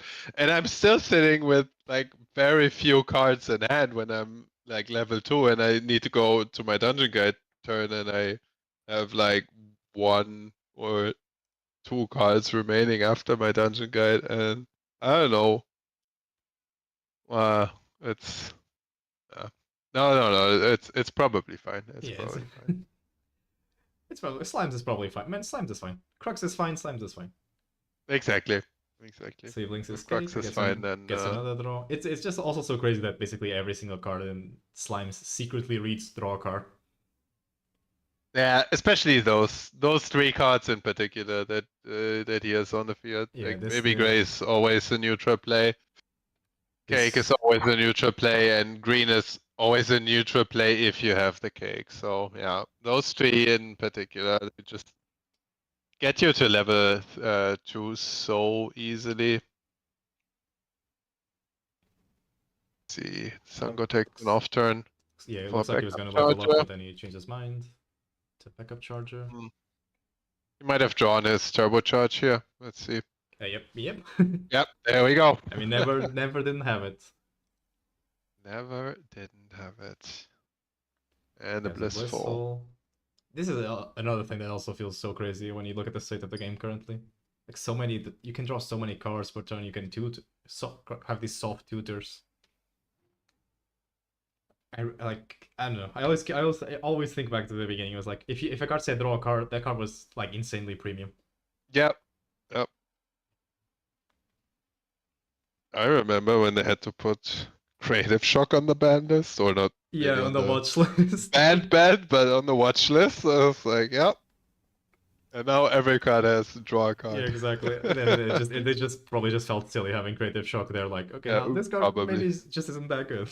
Or I mean, this isn't as cracked as it was. I mean, it is. Like It is really used to be good, so but yeah. Exactly. Fire used to be so ubiquitously strong because you had cards that actually said draw a card on it. Exactly. And now, yeah. I think Fire is still unique in that sense that they have the cards that say discard a card, Yeah, which exactly. I They have the think looting. I think still no other element really has that. I mean, Other than, well, what we just talked about the Merlin list with Retold, but yeah. We haven't seen the spoilers, but maybe they added looting to Wind, because Wind has everything Maybe. now. Maybe. I mean, sometimes I really do miss discard effects in different elements when I try to think of a different deck, but yeah. Okay, so Norm Slime playing going DG. Also gets one of those rare draw once here off of Sylvie 1. Sylvie 3, and let's see what he has here. The Crux Slime. This is really strong tempo from the Norm Slime player. Yep, and that was with Fire Sylvie starting this game. Yeah, exactly. And casting a Gentle Respite that actually drew a card. So I mean, all the circumstances were there for Norm to not have a very good game, but they seem to be pulling ahead. Let's see. Really, I think does he still hold some cards? Oh, let's see. He swings for 1, 2, turning hold 3, 4, 10. I think it's 10. 11, it seems.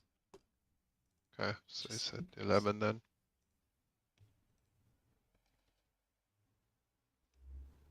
See if he still has cards left. Yeah, looks like he still has a fairly large hand. Yeah, exactly. That's what I was thinking. Not sure if he counted as banishment, so he might go for a Storm Slime still. I mean, Sylvia's level 1, it's what, 18 HP, right? Yeah, that's what I was thinking. I wonder if he can kill him here, but I don't think so. I think he would play a bit faster if he could. Because I don't think Fire Sylvie could do anything about that if he had lethal in hand. Yeah, no, absolutely not. Okay, it just goes for another gather. Let's see what he hits. So we find a Storm. That's a Storm. It's gonna recover 3 too. Also running Raccoon main, interesting. Or is that not? It might have been in the sideboard. Side, but this is force side. Feels like a weird pick against Sylvie, right? I think against Fire it's fine. 3 Storm Slimes. Yep. No, now it's time to taste a bit of his own medicine, I think. Yeah, I mean, I mean, if I saw that memory, I was like, well, I mean, maybe we just go game 3 right now, actually. Yep. I had one game against Slimes against no, was it semifinals against Henki when I was playing Merlin, and I played Ascension. I was already pretty far behind at that point. I played Ascension, Realist Memory.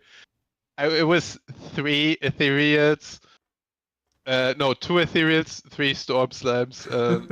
I was just like, okay, Yeah, this go should go, next. go next. But when I saw that, I was like, yep, no way. That's it. But to be fair, at that point, I think only one Storm Slam would have finished me off anyways. But yeah, that was very demoralizing to see. I mean, you gotta think about the situation. Like you lost to a slime, you show your opponent 3 storm slimes. It's just an insane power move. Like, what is your opponent Yeah, gonna do? for sure, for sure.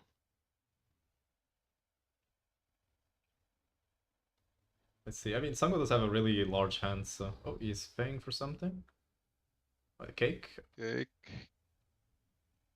Down cake. I wonder how many slimes he has in banishment, but I don't think he has enough. Yeah, I think it's very little. He also banished probably not ideal cards from his dungeon guide. He's making a big ethereal. Yeah, but the fact that he has to swing into the lustrous is Yeah, it's really just, bad. It makes his ethereal feel really bad. It looks like his hand is not ideal if ethereal is the slime he chooses to play. Another cake. Yeah, he's digging for something. I don't. Yeah, at this point, I'm not sure what it would be. Okay. It's his own. It's his own yeah, ethereal. His own lustrous, I guess. Yeah. I mean, Lustrous. it's not gonna stop 3 storm slimes, but it looks like he did have a storm slime in his memory too. So how big is that lustrous? It gets 3 plus 1. It got 4 because of the forest cake. Or So it's a 5. I guess he needed to play the. Wait, did he really need to play the ethereal first? I mean, if he can't kill anything with this ethereal, shouldn't he have used the level 3 Sylveon enter for his lustrous to make it even bigger? He might have drawn the lustrous from the ethereal trigger. Yeah, true. He might have. But yeah, it's a pretty grim scenario. Your opponent's just gonna storm, and it's just over. Yeah, I wonder how many slimes he has in banishment, but yeah.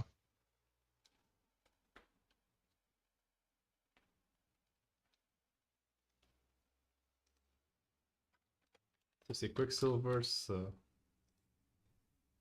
Songo's hand was not very like super ideal, so Yeah, I think at this point, I don't think he even needs Covenant. There might be a more offensive honestly, I tool under there. Might have picked up Scepter just to. Yeah, Scepter. I was thinking the same. Scepter sec his own lustrous. That might be actually pretty good here. But I don't think it is. Just hit into the lustrous. He's playing 2. I mean, we know he has 3 storm slimes and another. Okay, is he gonna finish it off with storm slime? Maybe. If it's a scepter, it probably kills him actually. No, because he's gonna recover, I guess, from the lustrous. Yeah, exactly. He'll recover. But he will crack Scepter in Grail in response that it is Scepter. Okay. To the baby red. He chooses to banish baby red here. Okay. Scepter gains counters based on power, right? Yeah, it +1. So 3 + 1, 4 should be correct here. It's pretty good actually to use it on your baby red because you can turn the temporary attack buff into a permanent counter on Scepter. No, I think it was wasn't it? Didn't it have the +1 counter from Sylvie anyways? Yes, but I mean, in the off case that you can just discard. Oh yeah. He didn't use it in this case, but I think it does work like that. Yeah. Okay, he's just gonna get Storm Slimed again, and then he's probably just pop Scepter, gives every Storm Slime a +1 a buff counter, and it's just over. Yeah, GG. There. See, I have to see because we have a game 3 here. Let's see, baby red. Because if it's just for the attack. Oh no, it is until end of turn, so the Scepter will. Oh yeah, that's what I was thinking. It should be until end of turn. Yeah, so that's a pretty interesting interaction. It didn't happen right here, but it clearly wasn't necessary. Yep, clearly wasn't. I think it's a pretty cute interaction, but I don't think it's really great. Especially in Norm City where you have access to baby green and you can banish your scepter and bring it back to banish something else to basically refresh the counters on it. I think it's fine if you have like 1, 2, or 3 counters on it. I think everything above that is. Yeah, exactly. I don't want to say too much, but it's probably too much. You never get to use those anyways in most situations. That's exactly what I was gonna say. You don't really need like. It comes a point where you just have enough counter. Even if it's just probably one counter, it's enough. Like. Yeah, I've seen people just happily banish a baby gray for just 2, so 1+1, 2 counters on it, and that's also in most cases has just worked out fine exactly. for it's those people. It's a once per turn effect. The game is probably not gonna last much longer after you put the scepter on the field, so you don't Yeah, really need, exactly, like, exactly. this crazy value. So players going straight ahead to game 3. Their decks are already decided, so just gotta play it out. About those raccoons, you actually think those are sideboard tech, or I think, is that now? especially for I think this matchup, I think I saw raccoons is bad. Caban running 2 when he was in Singapore. He ran 2 mainboard. I mean, but to be fair, he stepped foot into Merlin territory, so I guess he wanted to be prepared. Yeah, exactly. In Asia, Merlin is extremely popular, as we've seen, so I think it is a meta call there. Against when you're gonna be playing a lot of slimes, it feels like raccoons is just into. Yeah, I think especially against Norm Slimes, that's not a great. That's a pretty bad card probably in almost all situations. I think against Fire it's fine to bring it in because he runs Sango actually runs a more normal float with shield mates and gentle respites, so that could work out. Let's see. I mean, still, I'm not sure the opportunity cost is there to justify it running it, at least in your main deck. I'm unsure. So again, typical slime things. Cakes. I don't think I've ever seen Cakes, baby grace. Yeah, it's just every slime player every has single those. game. Like, I don't think I've ever not seen a slime player play at least a cake or a baby gray turn 1. Or a blissful calling that turns into a baby gray. Yeah, exactly. If it isn't one of those, it's a blissful calling that does that. Yeah.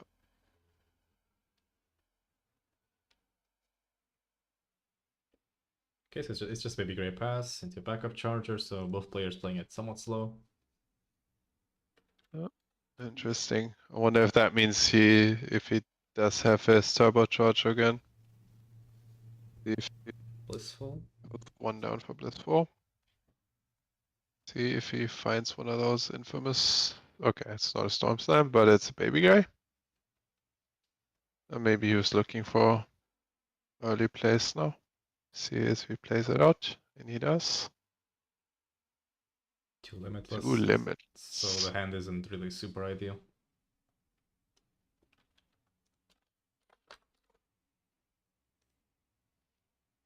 See if he pass from here or chooses to play something else.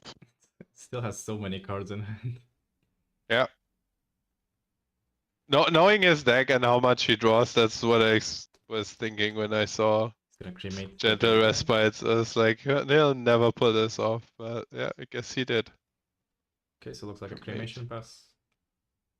I wonder, would you have swung here before? I mean, what's probably not. I think the drawing is more valuable than trading with their baby gray. I wonder, he kept this entire hand up. I think it would just, to me, it signals that he has an escape, I guess. He has an escape, but let's see if he escapes pre-rec here.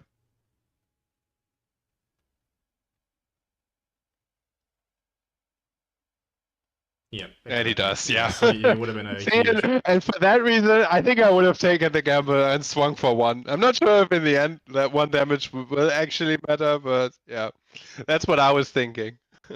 I mean, but if you swing for 1, he's just gonna intercept and escape, so... Yeah, but then, I don't know, then you've seen it already. I mean, you're gonna see it anyways, I guess, because he's just gonna escape to, like, cycle a card. And it's slimes, right? It just feels like there's no Yeah, good play. There's only slightly less bad plays. that's true. That's true. That's I don't know. That's me, the non-slam player. Who And once plays with the slam deck. I guess it's, I don't know. Like yeah, it's no matter what you do, you always lose. exactly. You can't. It feels like you can never That's really what it deal is. any significant damage.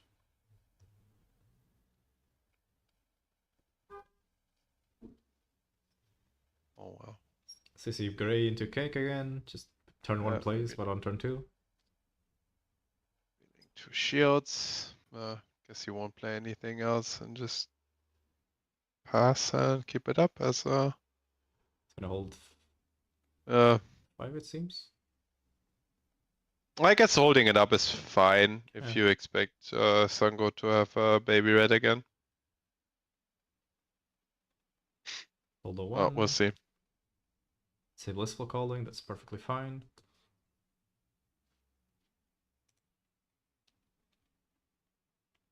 Creative Shock, pre-rec.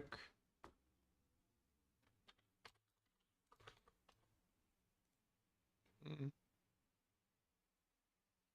Guess not Pitching really Lustrous. discarding Lustrous. It's also fine. Yeah, Lustrous that's is pretty, also fine. pretty Yeah, bad I in this thought matchup, he honestly. wasn't so happy with his draws, but pitching a slime card is I think that's always fine. I think in this case Any it's ideal even. yeah, anything that gets you closer to Gaia's on level 3 is probably good. Yeah. Because he already has a baby We'll see. Grey that he cremated, now he has a Lustrous. If he gets a couple of baby Reds, he can probably just pitch his yard really fast. Yeah, like maybe red would be ideal here, I think. Seeing as he already revealed 2 limitless here from his memory, but I guess he goes ahead and plays 1 and also feeds him 1 cake. So makes it 3-3 here. And he'll swing face, I assume. We see no escape. I would this turn I would not have expected one. He wants to level up, and I don't think he wants to put any more cards into his memory.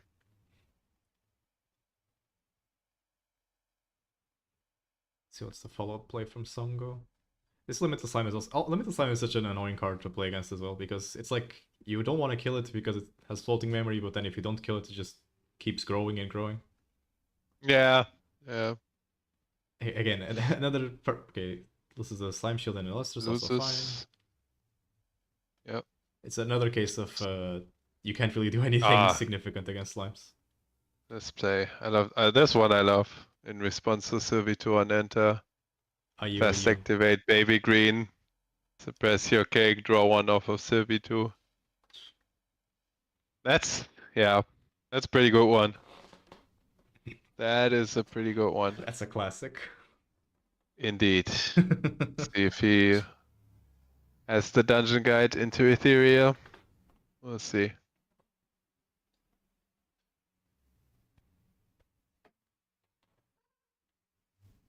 Three down. Yeah, looks like a dungeon guide. Not sure about the cards to put down.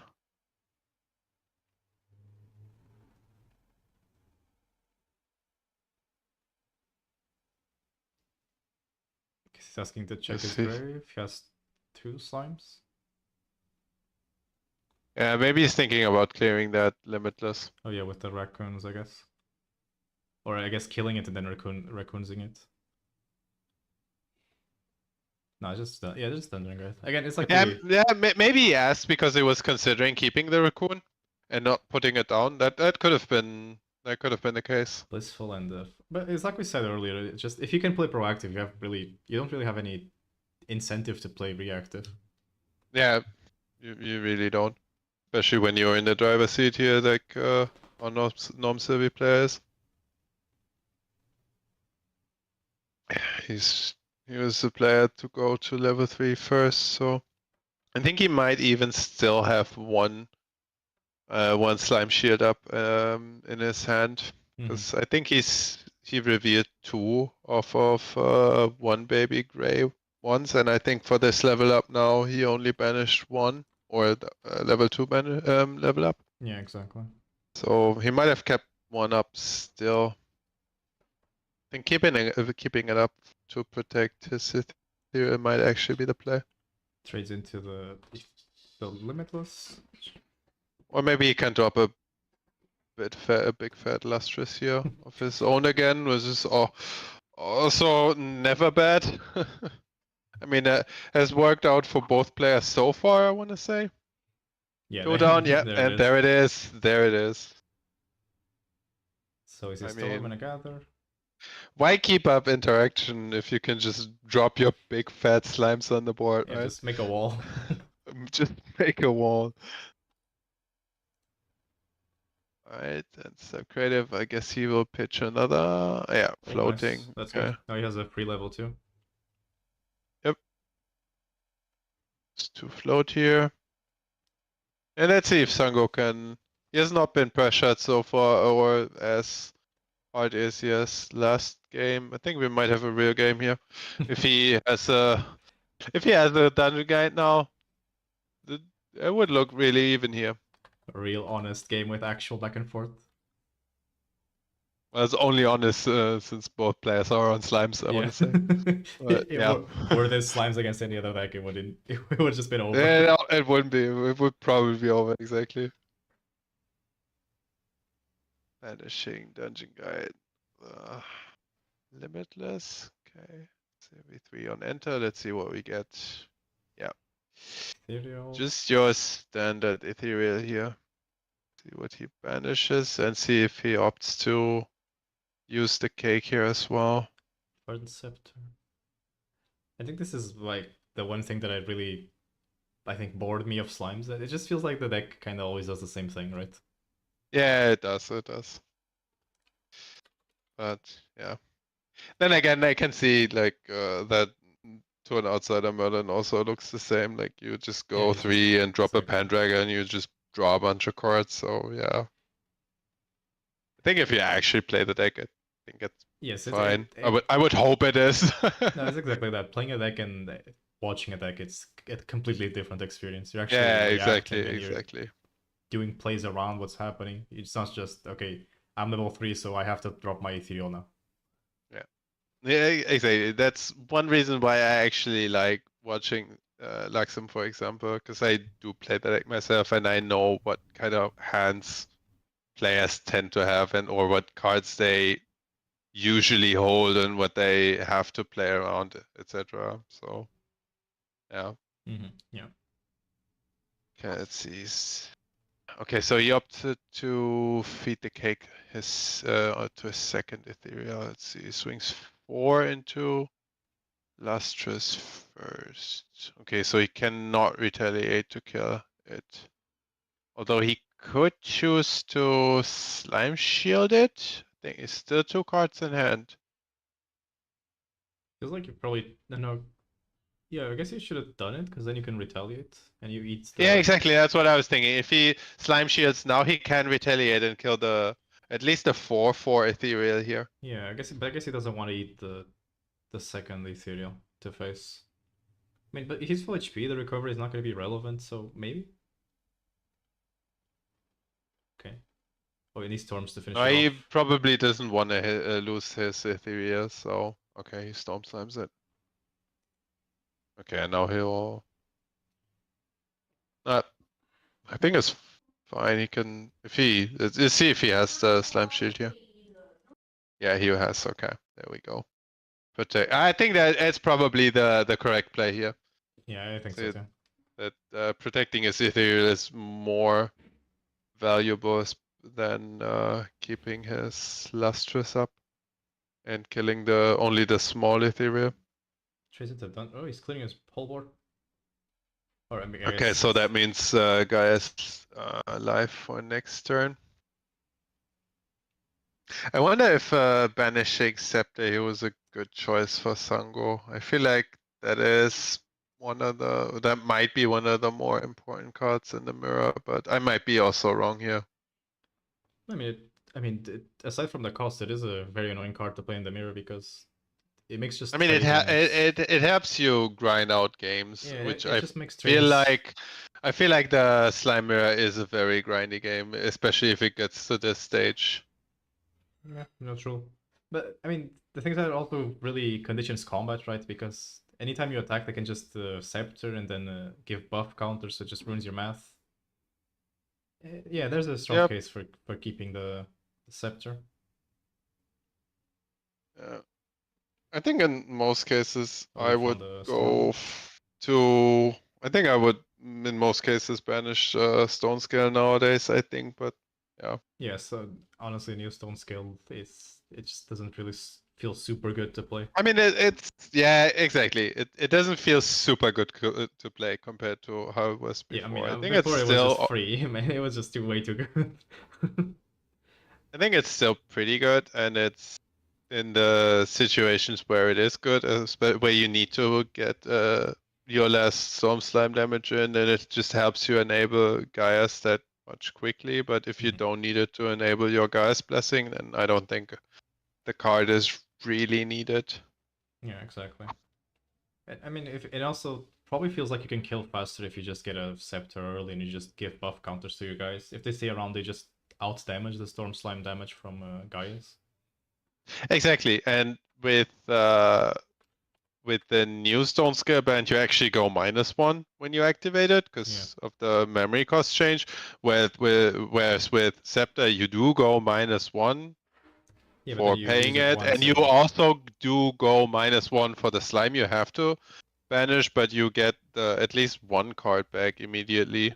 yeah. So I don't it does not feel like a -1 to me. Yes, it's very rare the case where you don't call +1 with scepter because you just draw instantly and then you draw the next turn and you're kind of stable. The card is then after that it's just giving you plus every turn. Not that the game probably feels Yeah, that long, but exactly. because it's creative shocking prereq, I believe.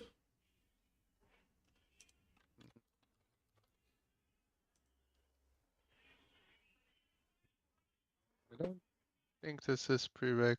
No, this is his main phase if he's getting Gaia's out. Okay, baby gray off the top.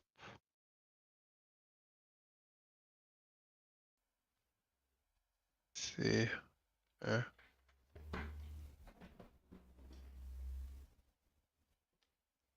Shield made. See, Lustrous. Oh, that's a good one. Yeah, he'll. Yeah, that's what I was thinking. Oh He'll wow, that's probably. man. He'll drop a big Lustrous. Man, Sungos has these insane chains of top deck slimes. Okay, that's a Yep, humongous that list. is 5 buff counters. Okay, that is a 610. It's just a casual 610. Just slam things. Like, okay, he swings. Yeah, obviously he swings face. No need to go for board now with that big Lustrous. Okay, never mind. He still chooses to put 1 damage into the Storm Slam here. DG and I wonder if that's the Never board. feels great, but I think It has to be one, I you guess. have to do it. Yeah, exactly. Just feels so bad to like fuel their win con and then give them 2 new cards. Exactly. It never feels good, but it always has to be done. Or almost always, I want to say.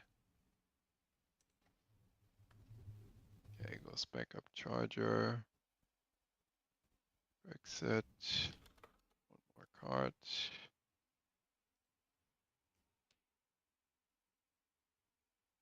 Those players are all holding these QSGs as well, so it's Yeah, both players with yeah, it's just a Covenant under it, most likely. yeah, it's just a Okay, standoff at so this point.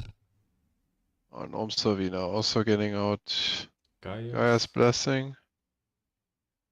See, running out of space to put stuff. It's always a problem. Lost Okay, Ethereum. also Ethereum on top. We'll see. Alright, I think he really needs Storm Slime to clear that Lustrous. I don't think he really has a different out here to that big Lustrous. So Let's see what he has. they're just clearing up their cameras to make sure each player can see everything.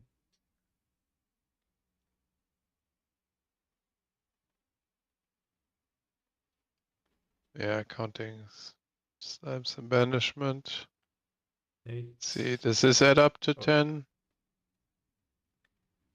It It- is.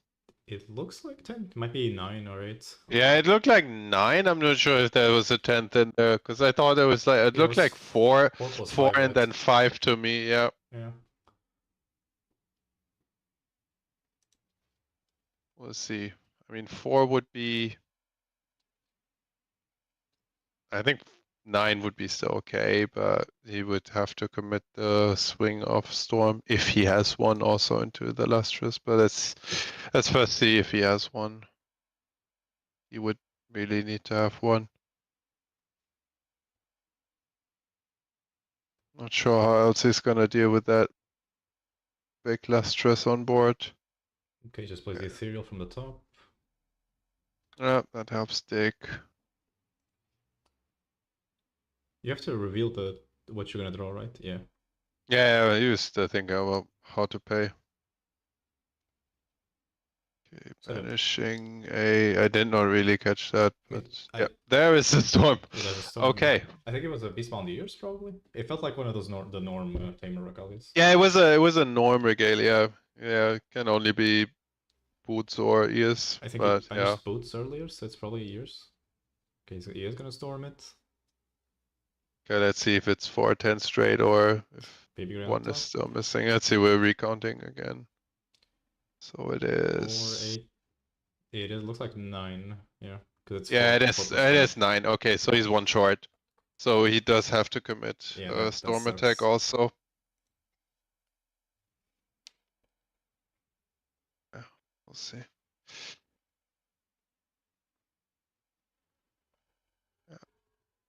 See. Okay, well then that works. That deals 1 damage, That I is guess. super efficient usage of his Gaia's Blessing, actually. Like, he just turned 6 cards in his hand into 9. Super good. I guess that's one reason why, or the biggest reason why this is on the ban list now, or the watch list. I mean, there are so many reasons. Ban list. There are a lot of reasons.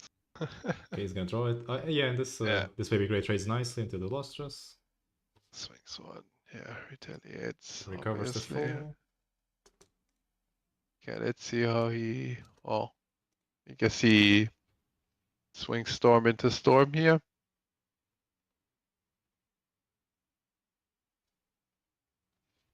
Both players have a. I mean, I think this is one of the nice things about the Slime, I guess, is just the game actually eventually ends, and it ends really explosively because you just have so many Slimes in banishment. You say the game eventually ends. I was about to ask, do you have a timer for this, by the way? Yeah, they still have 6 minutes. 6 minutes. Okay, yeah, there's no. I don't. Yeah, they should be able to finish in 6 minutes. The banishment is so big that I think even through Covenant, maybe this game probably ends. Oh, he's gonna pop his G. It is a Covenant. So I think he will. Oh, he binds. Yeah, he put his on the 6/6. Okay.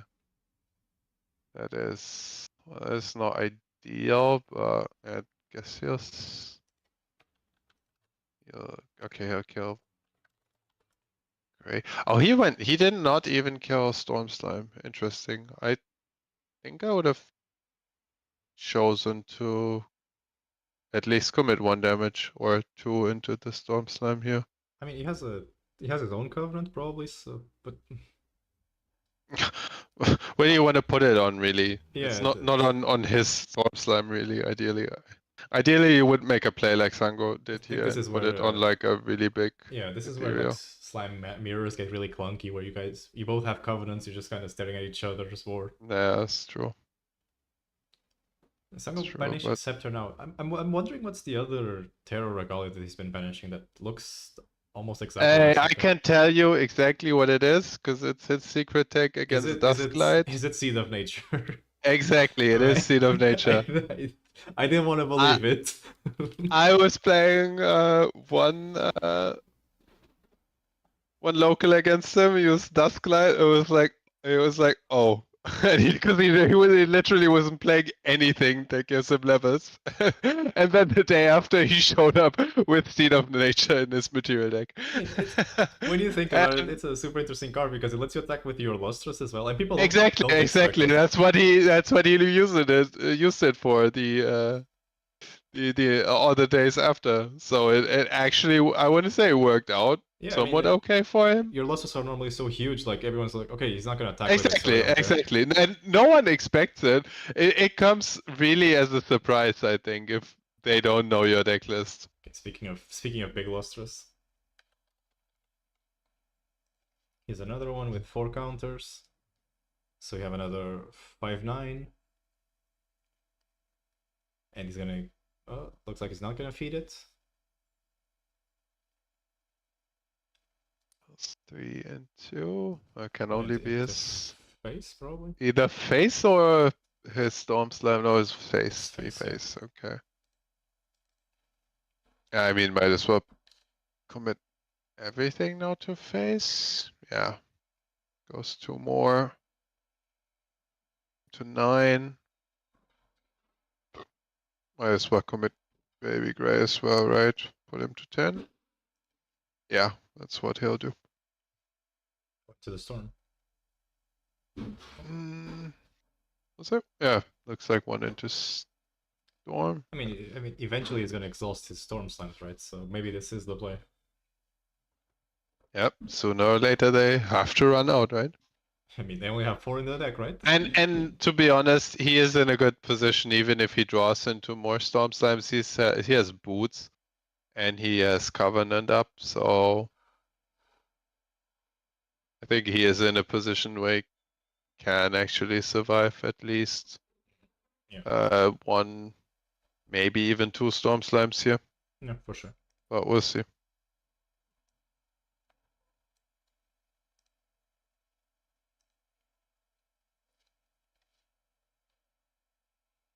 Yeah, I don't know. I'm kind of feeling what you said. Somehow this game feels. I know, there's a lot of going on, yes, but it feels like the Luxem games are slightly more engaging. I don't know. I don't want to say it like that, but yeah, I don't know. It's like I think when both slime players are at that stage, it's really like just dropping big lustrous. But I wonder if the Norm Sylvie player, if he's running Slime King, because that's what I heard. Yeah, Because that is a real game changer in the Sylvie mirror. Yeah, that that's is the card that breaks the mirror, supposedly. Slime King, exactly. It's like this is only what I read myself, but since like I said, I don't play the deck gonna myself. recover 2 But yeah, into he the Lustrous. found a lustrous, which is fine.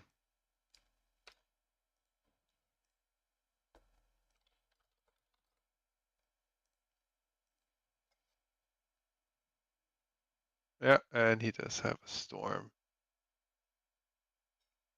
Lustrous, and then I hit you, you recover. You hit me, I recover. Incredibly low. It's an incredibly slow, but it's obviously very skill intensive as well, because if one of these players misplays, Yeah, exactly. I don't want to I don't want to discount anything that's going on right here, just because to me it looks like all the same. To be honest. No, but this is one of those scenarios where if one player misplays, it literally could cost him the whole game. But that's what I was thinking, talking about Scepter being banished here. Imagine if one player had a Scepter up and running, it would have been able to crazy value. Being able to draw an extra card every turn, or at least for like 3-4 turns. That's just huge. That's an absolute game changer. Yeah, I just don't think that any player could have played that much ahead, honestly, because obviously they want to QSG for Covenant, and then they want to use their ethereal slime effects. It's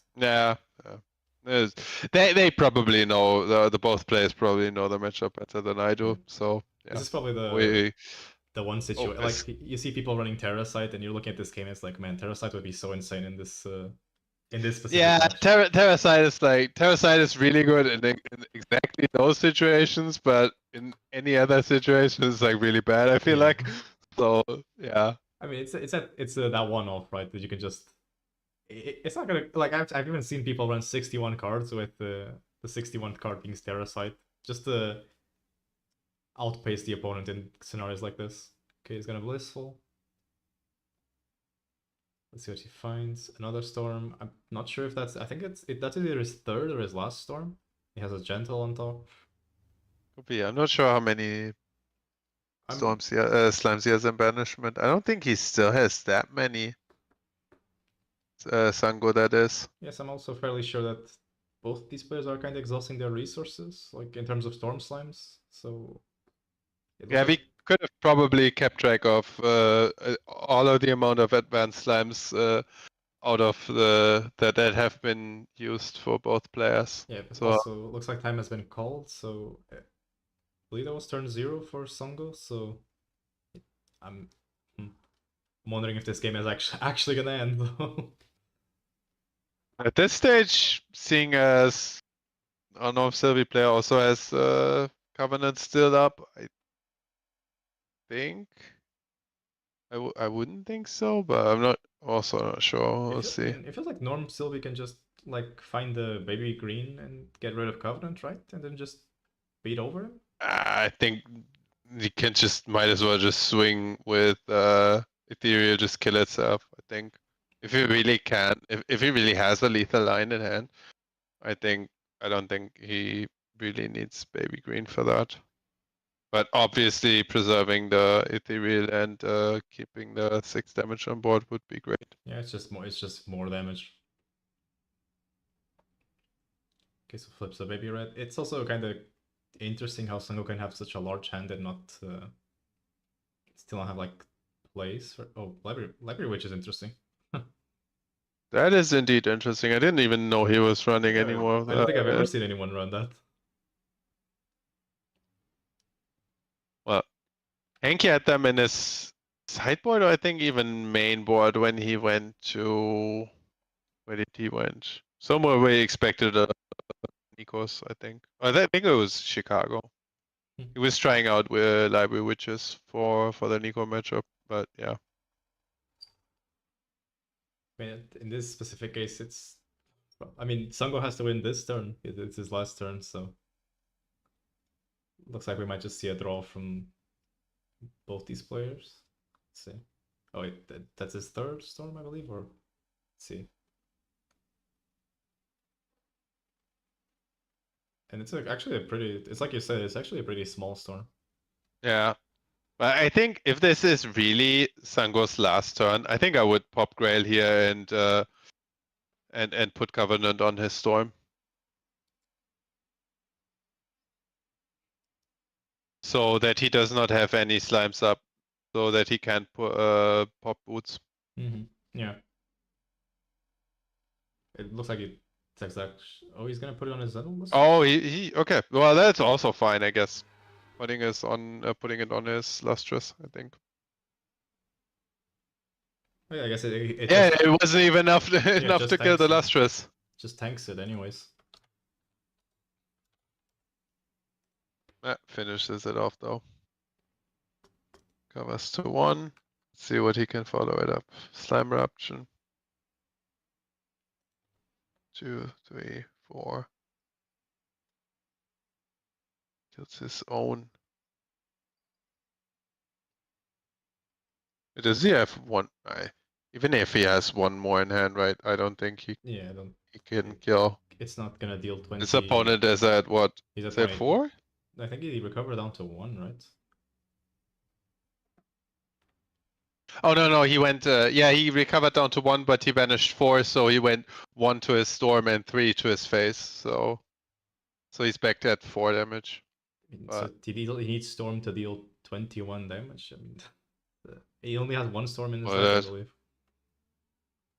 Yeah, he needs 18 in banishment and 3 swing. So I guess he does have 1 more, but I don't think it's enough. Looks like he has 11 Yeah, or 10. it's not enough. Yeah. So just make a big lustrous and hold the fort, I guess. Oh, he's gonna start. He goes for it anyways. Puts him at 15. can crack the cake and put him at 18, but that's about it. At 19.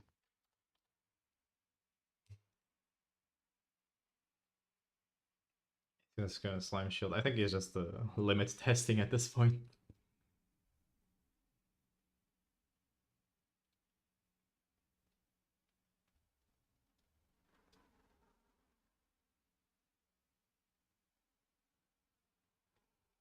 So see if we see a winner this turn, or else it's just gonna end up in a draw. Is that the last turn? Yes, this should be the turn 3. Okay. That was Sungo's last turn, and this should be the. Sorry. Yeah. Not sure what that timer says. 5 minutes might be Rarely. up. Oh, he still has stepped. Interesting. Okay, so he can get rid of his ethereal that way. Oh, okay. Huh? You might actually see Yeah. it to get finish. I was thinking, like, if someone has a chance in this, it might be still or Norm Sylvie play here. See, use it right away. Give some counters to, like, it doesn't matter at this point. Sango does not have any more interaction. Draw one and see if any more prereq actions. And he also had the baby green. Interesting that he. He's gonna pop the shoes in response. Yeah, yeah, I know what. It feels like I'm not sure if it would have been more or less damage to just baby green the Covenant. It would Likely be more, right? It would be more, yeah. What he could have done is materialize Scepter in response to the on enter of the Scepter, fast activate baby green, and sacrifice the baby green. And sacrifice the baby green, exactly. But Yeah. he might have just drawn the baby green off the Scepter activation, so I think that is more likely that that is what happened. And he just drew into it. Sent to 10, 13, 14. Just big storm for a lethal. He did crack the boots, so he does have Spare Shroud. Ah, true. So, yeah. So I don't think he can win. He would have needed to. I don't know if he could have played around the boots really. No, without Stone Scale on. No, I don't see a world where without Storm Slime he win now. Okay, if he does a Ethereal Slime, he can deal like 4. It's just not enough damage. Didn't get enough chip. I mean, he did get enough chip. It's just the Lustrous just healed so much throughout the game. Limitless on top. Yeah, this game will end in a 1-1 then. Looks like it. I mean, the Norm Sylvie player would have to have an ungodly grip of cards in hand to just slam 1-1s and 2-2 slams for enough damage. But yeah, I don't see an out here. Yeah. No, players are just playing as hard as they can.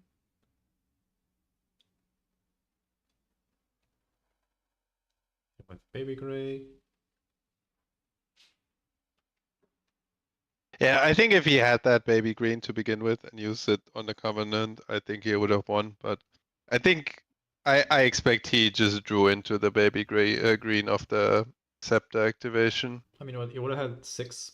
It was a 660 ethereal, right? So you would have been at 19 right now. Yep, and then he had another ethereal in his hand. Very likely it would have just killed him, yeah. Yeah, that six damage alone that he's missing. Okay, so I guess that wasn't the last. Guess we do have one more turn. Oh, and Sango does also play King. Interesting. I mean, well, we have other people playing, so maybe it wasn't turn 0. Maybe now it's Songo's. I mean, that kind of completely changes things regarding Songo's turn. Yeah, I wonder why he went like hands down his turn. I thought to me it kind of looked like, okay, that's like all the damage I can deal now. It's over. Now that was it. Now it's over. Yeah, that's what it looked like to me. Swing with Storm? I'm not sure if, yeah. He intercepts it. I'm not sure if this is his third or his last storm. Maybe if he has another storm, he could win. Oh, he's gonna deal a couple pings. I wonder how many he still has. 2. Two. Okay, that does not look like he'll be able to activate Oh. his king though. So pings 1 face, 1 his own storm. Benches 2 useless cards. Library 2 Witch. off the top. And a Gentle Red. Okay, this is. I mean, we've seen these cards are kind of breaking him really bad late game.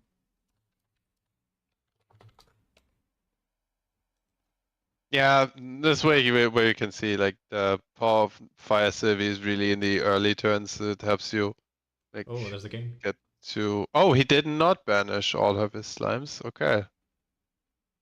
To go for a king. So maybe that is his storm slime that we were thinking of, and he cremates it. Oh wow, he's a I prodigy. think, yeah, that is game. That is game. That is GG. Oh wow. Oh, I thought he was banishing all of his slimes. I did not keep track of his yard. I did not think he would have 3 he had another king slimes. and then another storm. Yeah. Oh, that's actually a really good play in the end. I mean, once you have the king out, getting rid of it, I think that's probably one of the easier tasks for you. You can also escape it.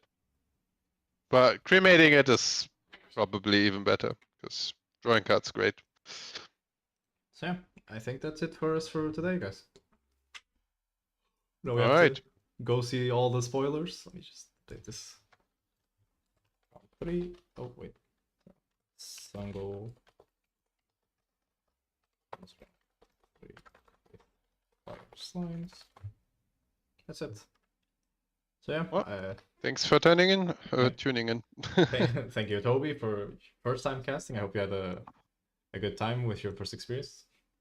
Yeah, it was great. I enjoyed it. It's just maybe a little bit too long, right? It's just when you start, you have all this gas, and you're like, oh man, I can talk forever, and then you get to the end, it's like, man, I just wanna stop talking for a couple minutes. As long as it's gameplay related, I think I can probably handle talking. Because I can talk about Grand Archive if it's like about cards interaction. I can talk about the game a lot, I think. But yeah, like the last round, I couldn't really feel it. Like it is a bit draining for sure.